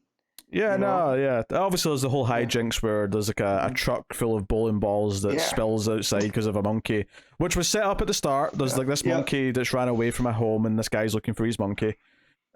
But they end up, Robin and Supergirl have to save the day. They end up falling into a pool. Like, everything that goes wrong could have gone wrong. So we see them sitting in the restaurant soaking wet. And then, to top it all off, Robin, who said he'd pay for it, and then awkwardly kind of bragged about how money's not an issue because he's obviously living with Bruce, then doesn't have his wallet. Or doesn't, he has to go and take money out. He needs cash because his card has his name on it, and he has to keep his secret identity. So she ends up having to pay, and it's just this awkward thing. But Kara does this whole thing where I wanted to kill him because he's looking for approval and blah blah, and she felt she feels bad because she feels intolerant, judgmental, and ashamed, and then angry and a little manipulative. And I don't like who I am around him. So she's basically realizing, some self growth here. And that they're bad for each other. So, it was good. Basically, but both Clark and Bruce basically say to them, look, accept the loss and move on. This wasn't working, it's fine. Right. Yeah. Really, really good stuff. Again, superhero Archie, even down to the bowling ball truck incident and all that, felt very, very Archie comics of the 60s. It was just very shenanigans. Everything that could go wrong goes wrong, and to top it off, bowling balls. And Kara's like, why is there even a truck traveling with nothing but bowling balls? And Robin's quite right to say, well, someone has to make them and deliver them to where they go. No funny stuff. Yeah, it was a delightful issue. It was a nice, pleasant, lighthearted read that kind of, I won't say fixed the continuity problem, but it just kind of made it clear this was something they tried and it's awkward. Yeah. And now we can move on. And then when you look back and see that they got lost in time, right? And that whole thing, that adds a little bit more context too, to Kara feeling guilty about losing Robin, when that wasn't World's Finest, right? Where he got lost in time. Yeah. Yeah. Okay. Yeah, but is that set before this, or No, that was So that was after this, because remember they talked about they knew each other because they had that date. Yeah, that's what I meant. I meant this is a flashback issue, so yes. Yeah. Yeah. So it just adds a little bit more context to that too. That this is where they were, before they teamed back up for Batman and Superman to take out Nezha. So yeah, all around good time. Yeah. And obviously, I mentioned Lupacchino, but the expressions are really great. It's particularly because the social awkwardness, a lot of that does rely on the faces kind of showing that they're, the dialogue's there as well, but a lot of it does rely on them and their body language, and the look in Kara's face, she's like, it's all right, I'll pay for it. Just, you get a lot from the art in those moments. Yeah, she's mildly annoyed, but not, she's not disgusted, and it shows through. Yeah, would you believe Robin's not got his wallet and his pixie shorts? Yep. Does they even have pockets in those things? There's no room. It's a good question. I don't know. I should hit up Mark Waid on Twitter. Like, hey, does Robin have pockets in the pixie shorts? And then I'll get banned. That's one way to get off of Twitter, right? Yeah, I mean, this is the minorest of critiques, but I did think, so when they end up falling in the pool together, or the fountain, is Robin, the monkey jumps onto him and he backs up into Supergirl and they both fall into the water. Yeah. Part of me did think, but because Supergirl's super strength, could she be knocked off her feet that easily, or would she part of me thought, would she just stand like a rock? Yeah, kind of thing. He would fall in by himself. Yeah. It is funny that she falls in too, because it makes the awkwardness for the date work. But part of me did think, wouldn't he just bounce off of her though and fall elsewhere? I don't know. But anyway, minor, not even a quibble, just a thought, just a passing thought. She was so distracted by the awkwardness of the situation that she was off balance already. You just do that. Yeah, and plus this is also a nice lighthearted thing, just because we just had all that David stuff, and that was a bit more sad ending sort of misery. So this is a nice palate cleanser for just this book on its own as well. For sure. All right, what are you giving World's Finest issue 12? I'm gonna give this an 8. I'll go as high as the 8.5. I think I quite like this. So cool. DCeased, War of the Undead Gods, issue 6. Tom Taylor writing with Trevor Hairsine on the art. So this is issue 6 of 8. We have Kilowog's planet's gone. Times are getting very, very bad. Poor Superman can hear every life on Bolalac Vic, be snuffed out by the anti-life virus. Oh, I totally forgot about the opening couple of pages with Lobo being hired to save the universe. Oh. That doesn't come up in this issue, which is why I forgot about it. Yeah. But it is at the start of the issue. It's at the start, and he's like, why should I go help? And they're like, we'll give you, your heart's desire. He's like, I am fine with money. And basically all the perversions you want. Yeah, but that's what does the deal. He even says, no, but that'll get boring after a while. It's like, no, well, we will have a think tank to keep making it interesting. We'll keep somehow spicing it up and changing things to keep you entertained. God, he's disgusting. So Spectre's fighting the zombified Mixapetalik, which is the big cliffhanger from last issue. And likewise, this issue also has a huge cliffhanger at the end where... Yeah, buddy. So the Spectre wins, right? With the help of Superman, the Spectre actually wins this fight at the end of the issue. But he gets knocked out of the Spectre gets knocked and he ends up dying. Like Jim Corrigan dies. Yeah, because Undead Mixie, uses his fifth dimensional stuff to rip the host, Jim Corrigan, away from the Spectre. So without a host, the Spectre can't be there. So it's kind of like this Pyrrhic victory where they beat the Undead Mixie, but they lost the Spectre. Yeah. so Mixie dies, but it separates Corrigan from the Spectre, which leads to who becomes the new Spectre at the end. And this actually I thought was quite well set up because they've really been playing in this particular series Alfred's guilt over losing the Bat family because now there's a cure. And the final trigger in this issue being Leslie's death. And because, basically the big thing on Earth 2 is that the mother box, because the one's corrupted and they're all connected, they're all corrupted. So all of these zombified, like Highfather and stuff start showing up. Yeah. The undead gods, if you will. Yeah. And Leslie dies. Leslie Tompkins. Yep. And Alfred lets out a scream. And I like this moment. Is like Alfred's like, you know what? I held back a scream when the Waynes died. I held back a scream when I had to kill the Bat family. But this scream came out. And the big ending of this, and this is more of just Tom Taylor having fun mixing all these things together, is that Alfred becomes the new Spirit of Vengeance. He's the new Spectre. And it just looks like the Spectre, but with the little Alfred mustache. Yeah, I was going to say, I love that it's just the Spectre, but with the mustache. With the Alfred, the thin little... And it's a good image, though, right?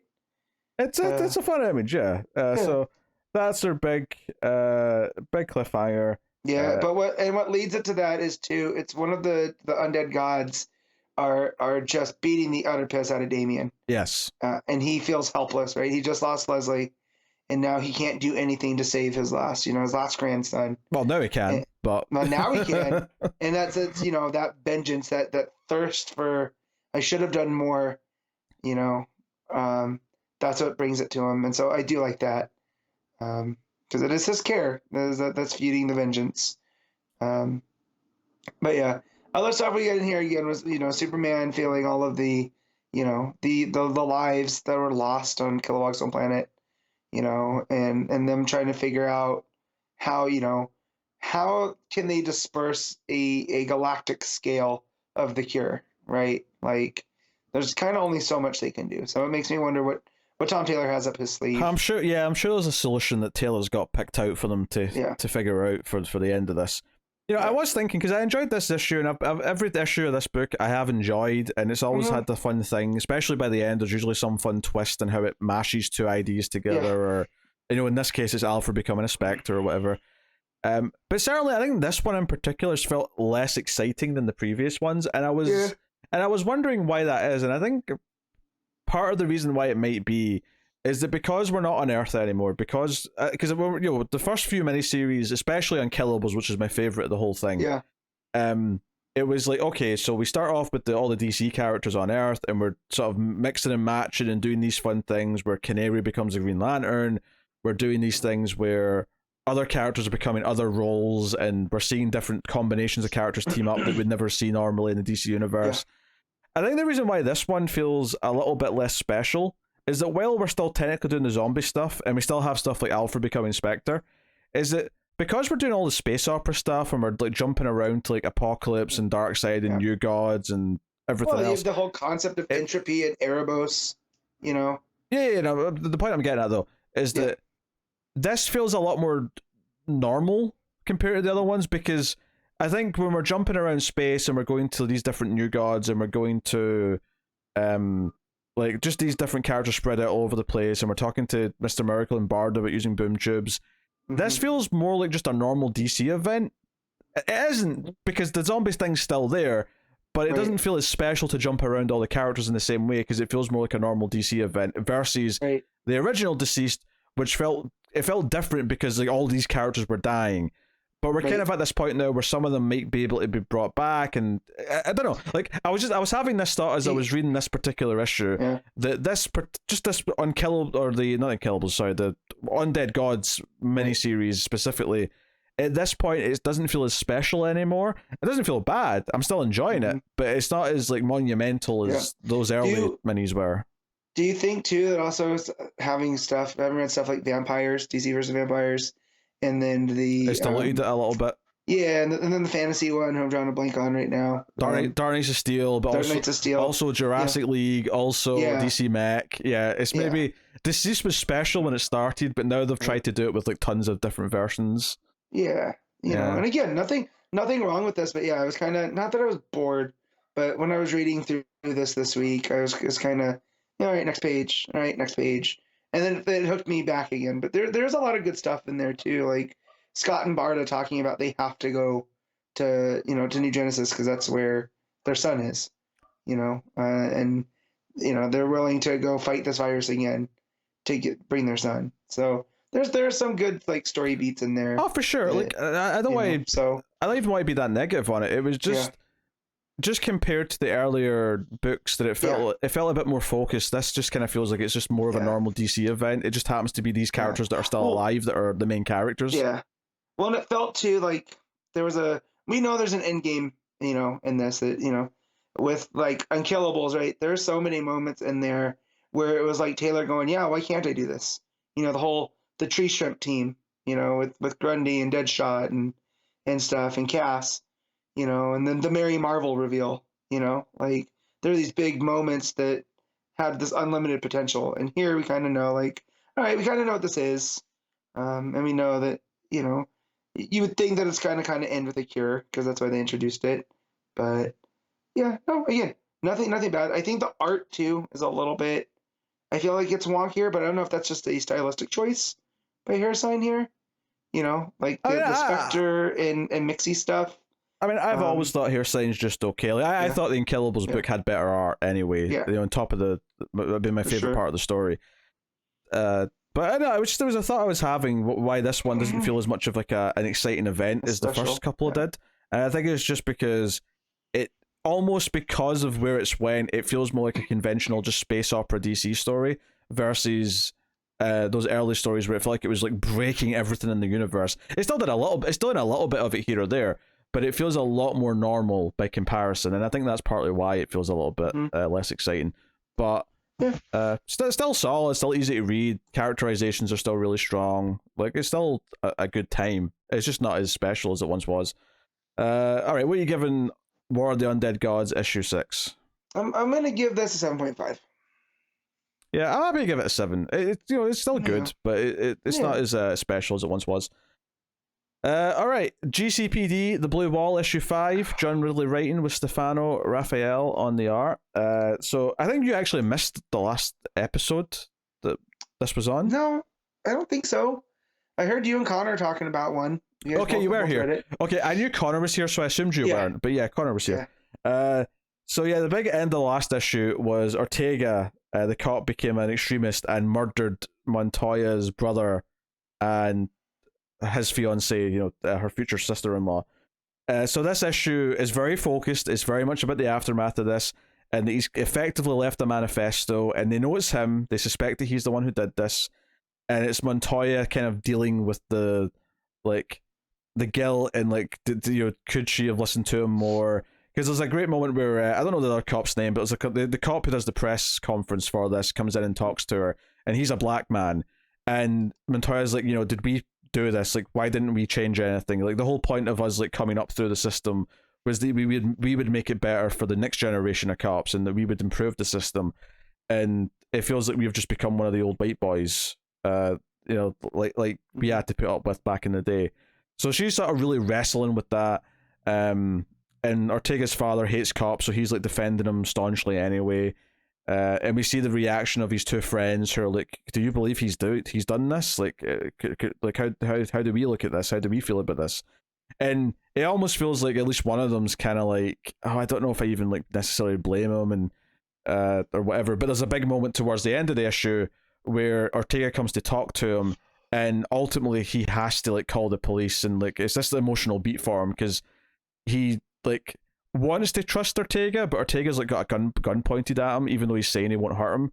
And ultimately he's like, no, he has to be taken in, like he has to be stopped because he has become this psychopath, regardless of like there being justifications for like he needed help. This system has created who he is now.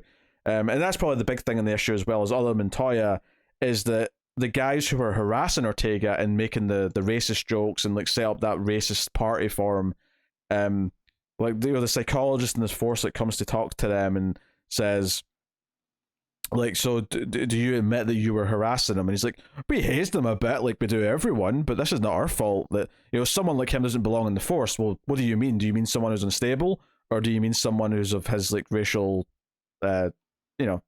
descent?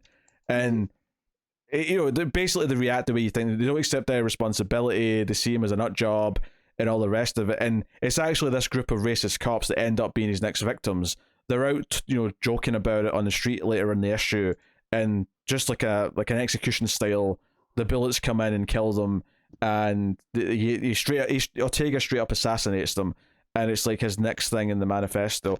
And it leads to some really interesting conversations because Montoya's again talking to the other cop about what they should do once this has happened, and they're like trying to manage like the idea that depending on how they talk about him, they're worried that the public might start to like kind of root for him like he's some sort of vigilante rather than like a psychopath, because he's going against this like system that is heavily flawed, and the public don't really trust the police. And it's like, no, they might treat him like some sort of like extreme SJW vigilante. Yeah, and like a martyr. We have to kind of like be careful how we process that, because we can kind of almost see how the people might see him like that, but because we're like we can connect with Montoya, and we're seeing this person who was struggling in the role she was given, and that she was like, she just didn't really have the time or space to process or help this young cop. She was too busy dealing with her own shit. But then she's ended up with her brother dead and her sister-in-law, or soon-to-be sister-in-law, dead. There's a really great page where she goes to the hospital, and the parents of the woman in the couple, not her brother, are at the hospital crying, and she comes up and she basically says, hey, I was thinking that we could still bury them together, and if you need anything, like, let me know. And she hugs the mum, but then she leaves, and they're left just sitting there crying, where she's off to go and do her own thing. So, and there's also a couple of scenes where she talks to Ortega's friends in the force about stuff.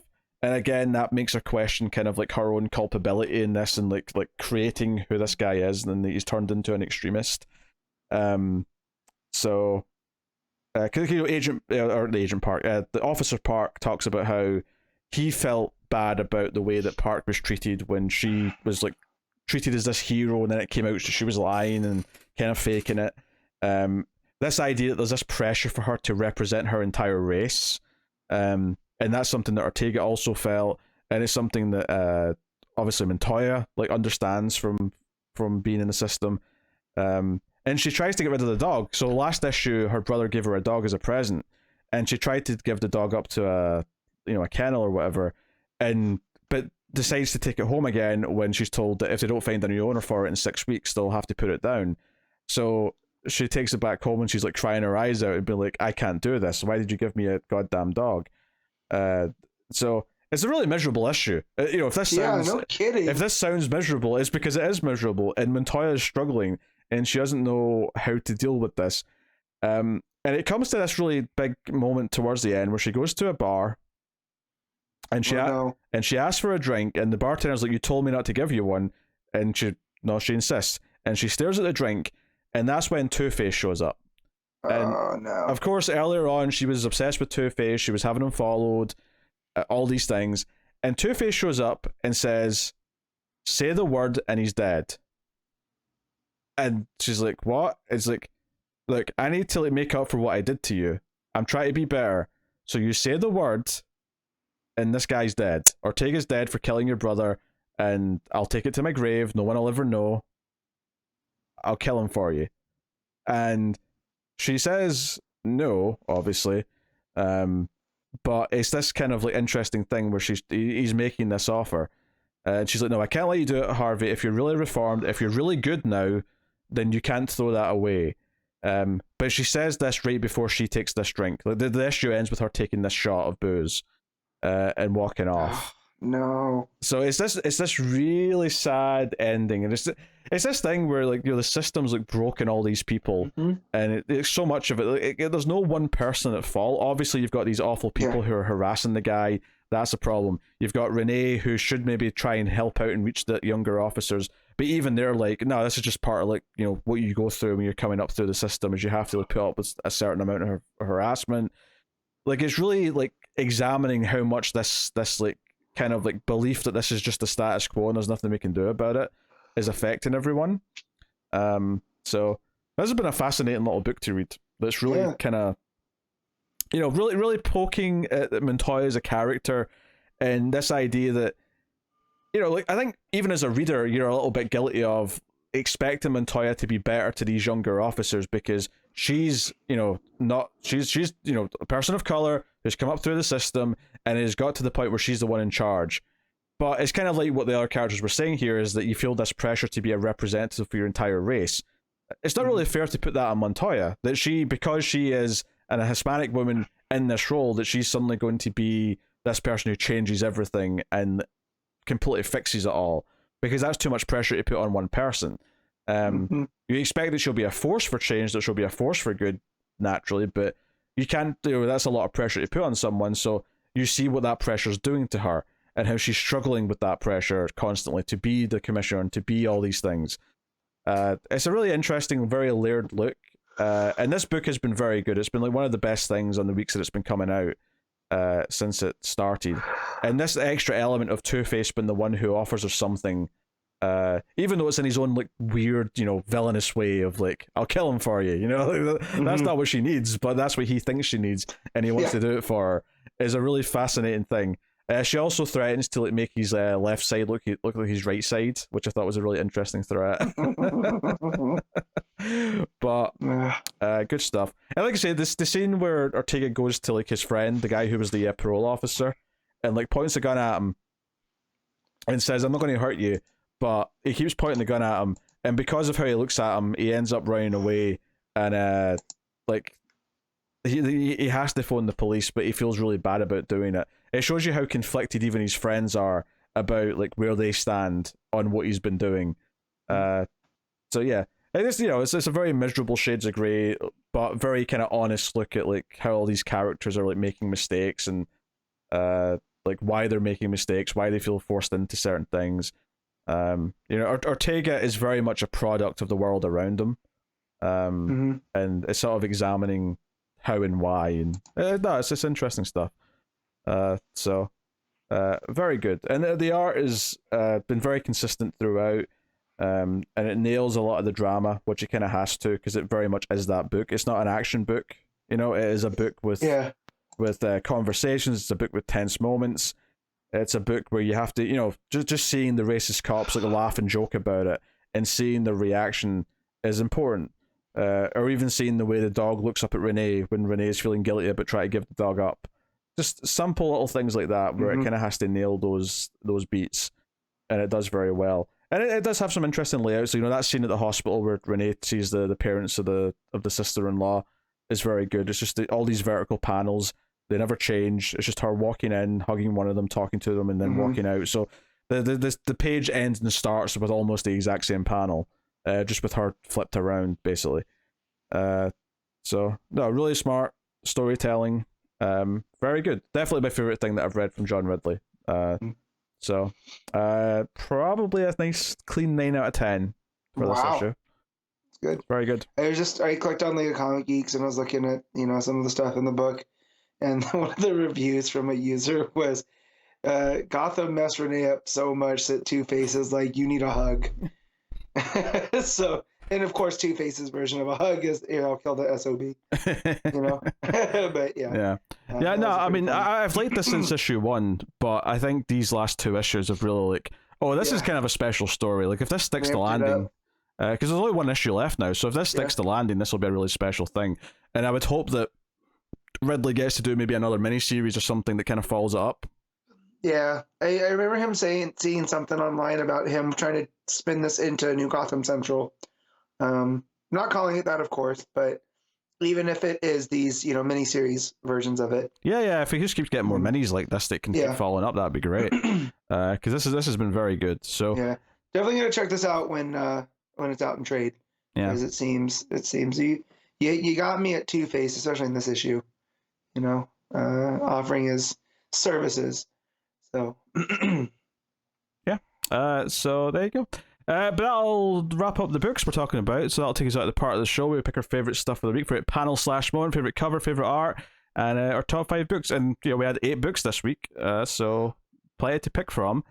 So Matt, what is your panel / moment of the week? So my panel of the week is going to be from Superman, and it's going to be that opening double page spread after the title page of Superman saving those people, and you get the little recap in the art from Campbell of his origin to that point.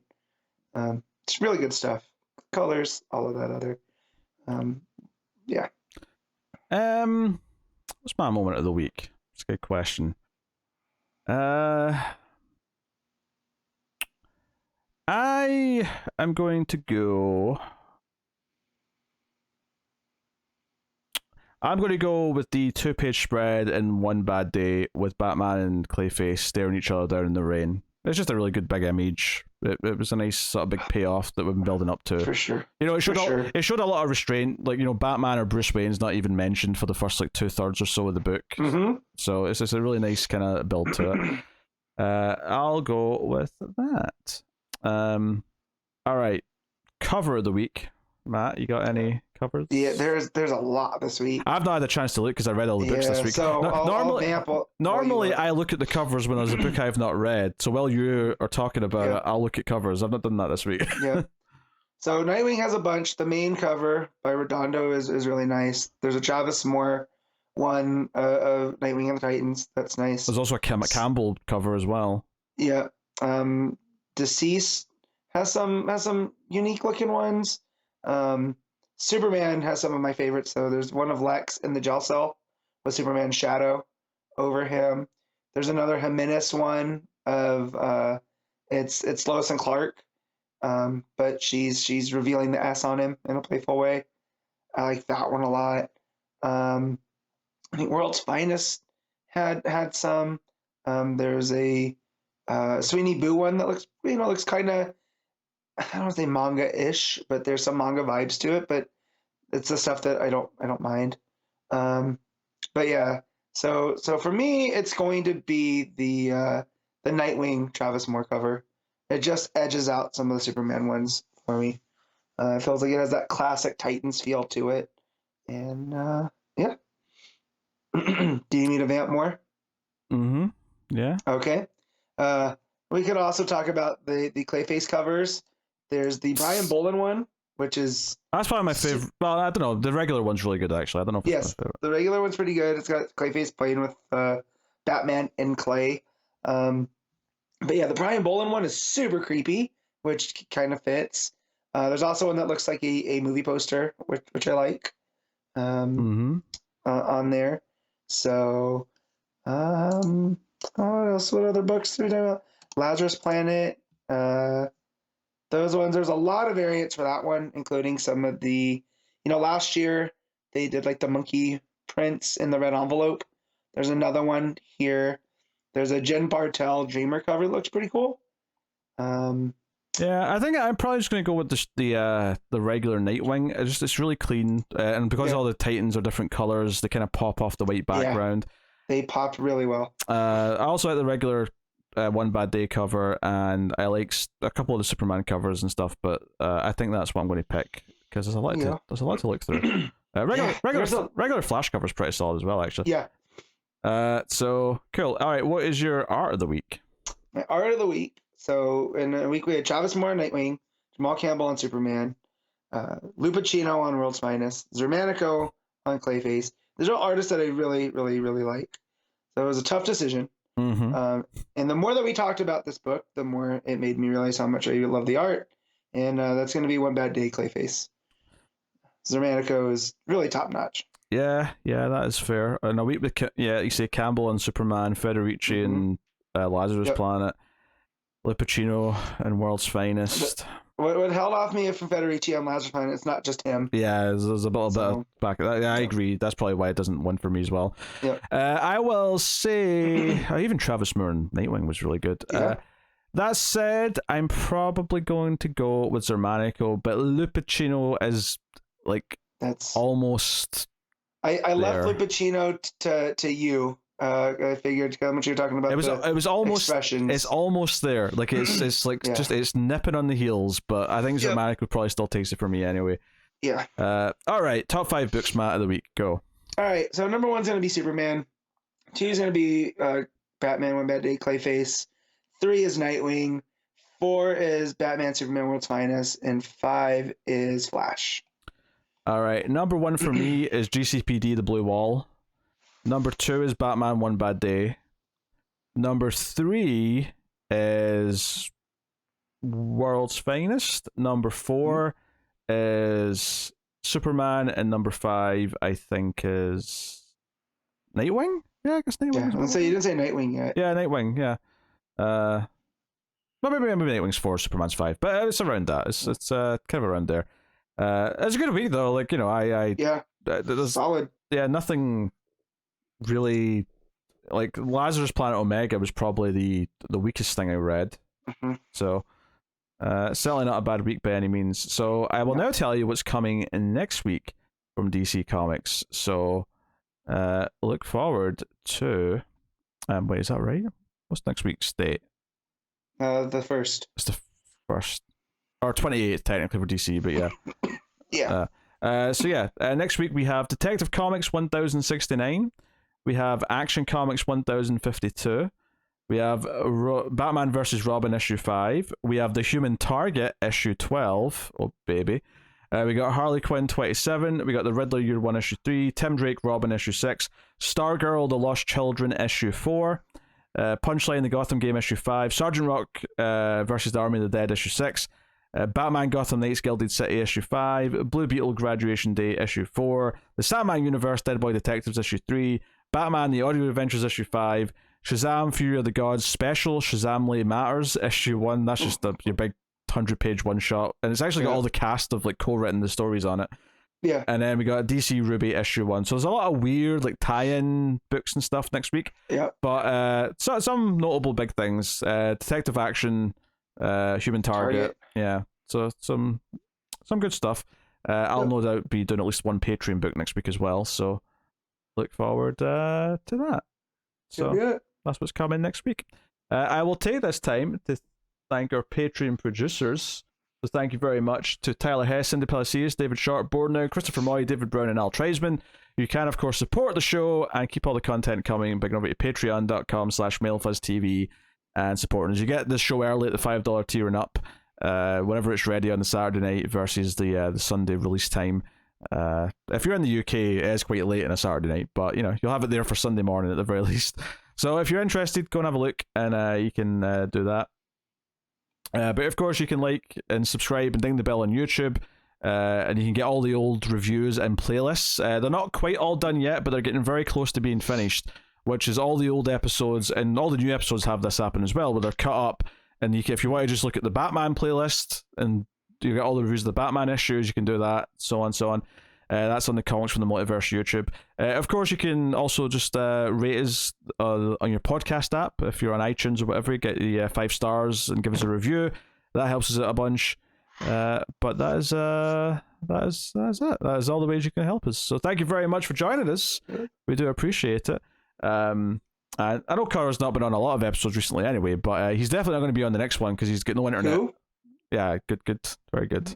That's a little swerve on the fact that I used to say that to you all the time. I know. Very good, Matt. Love it. That's long-term storytelling. Yeah, Carter's he has moving. no internet? Yeah. Is that why I haven't seen him even on Twitter? No. So he's moving house in the next couple of days, and his internet's going to be off for at least a week, maybe 2. So it's a bit of a Connor Poor update. Paige she's trapped with him with no internet. Good for them though. Yeah. So, So just a bit of an update, I suppose, if you're looking for one. But yeah, that's the show. That's episode. That's it. 345. We'll be back next week with 346. I'm sure there'll be exciting things to discuss and talk about, and more shenanigans in the world of DC Comics. But it was a pretty good week, so let us know what your favorite book of the week was. Yes, please. So thank you very much. We'll see you next time. Keep reading DC Comics, and remember to never get lost in the Speed Force.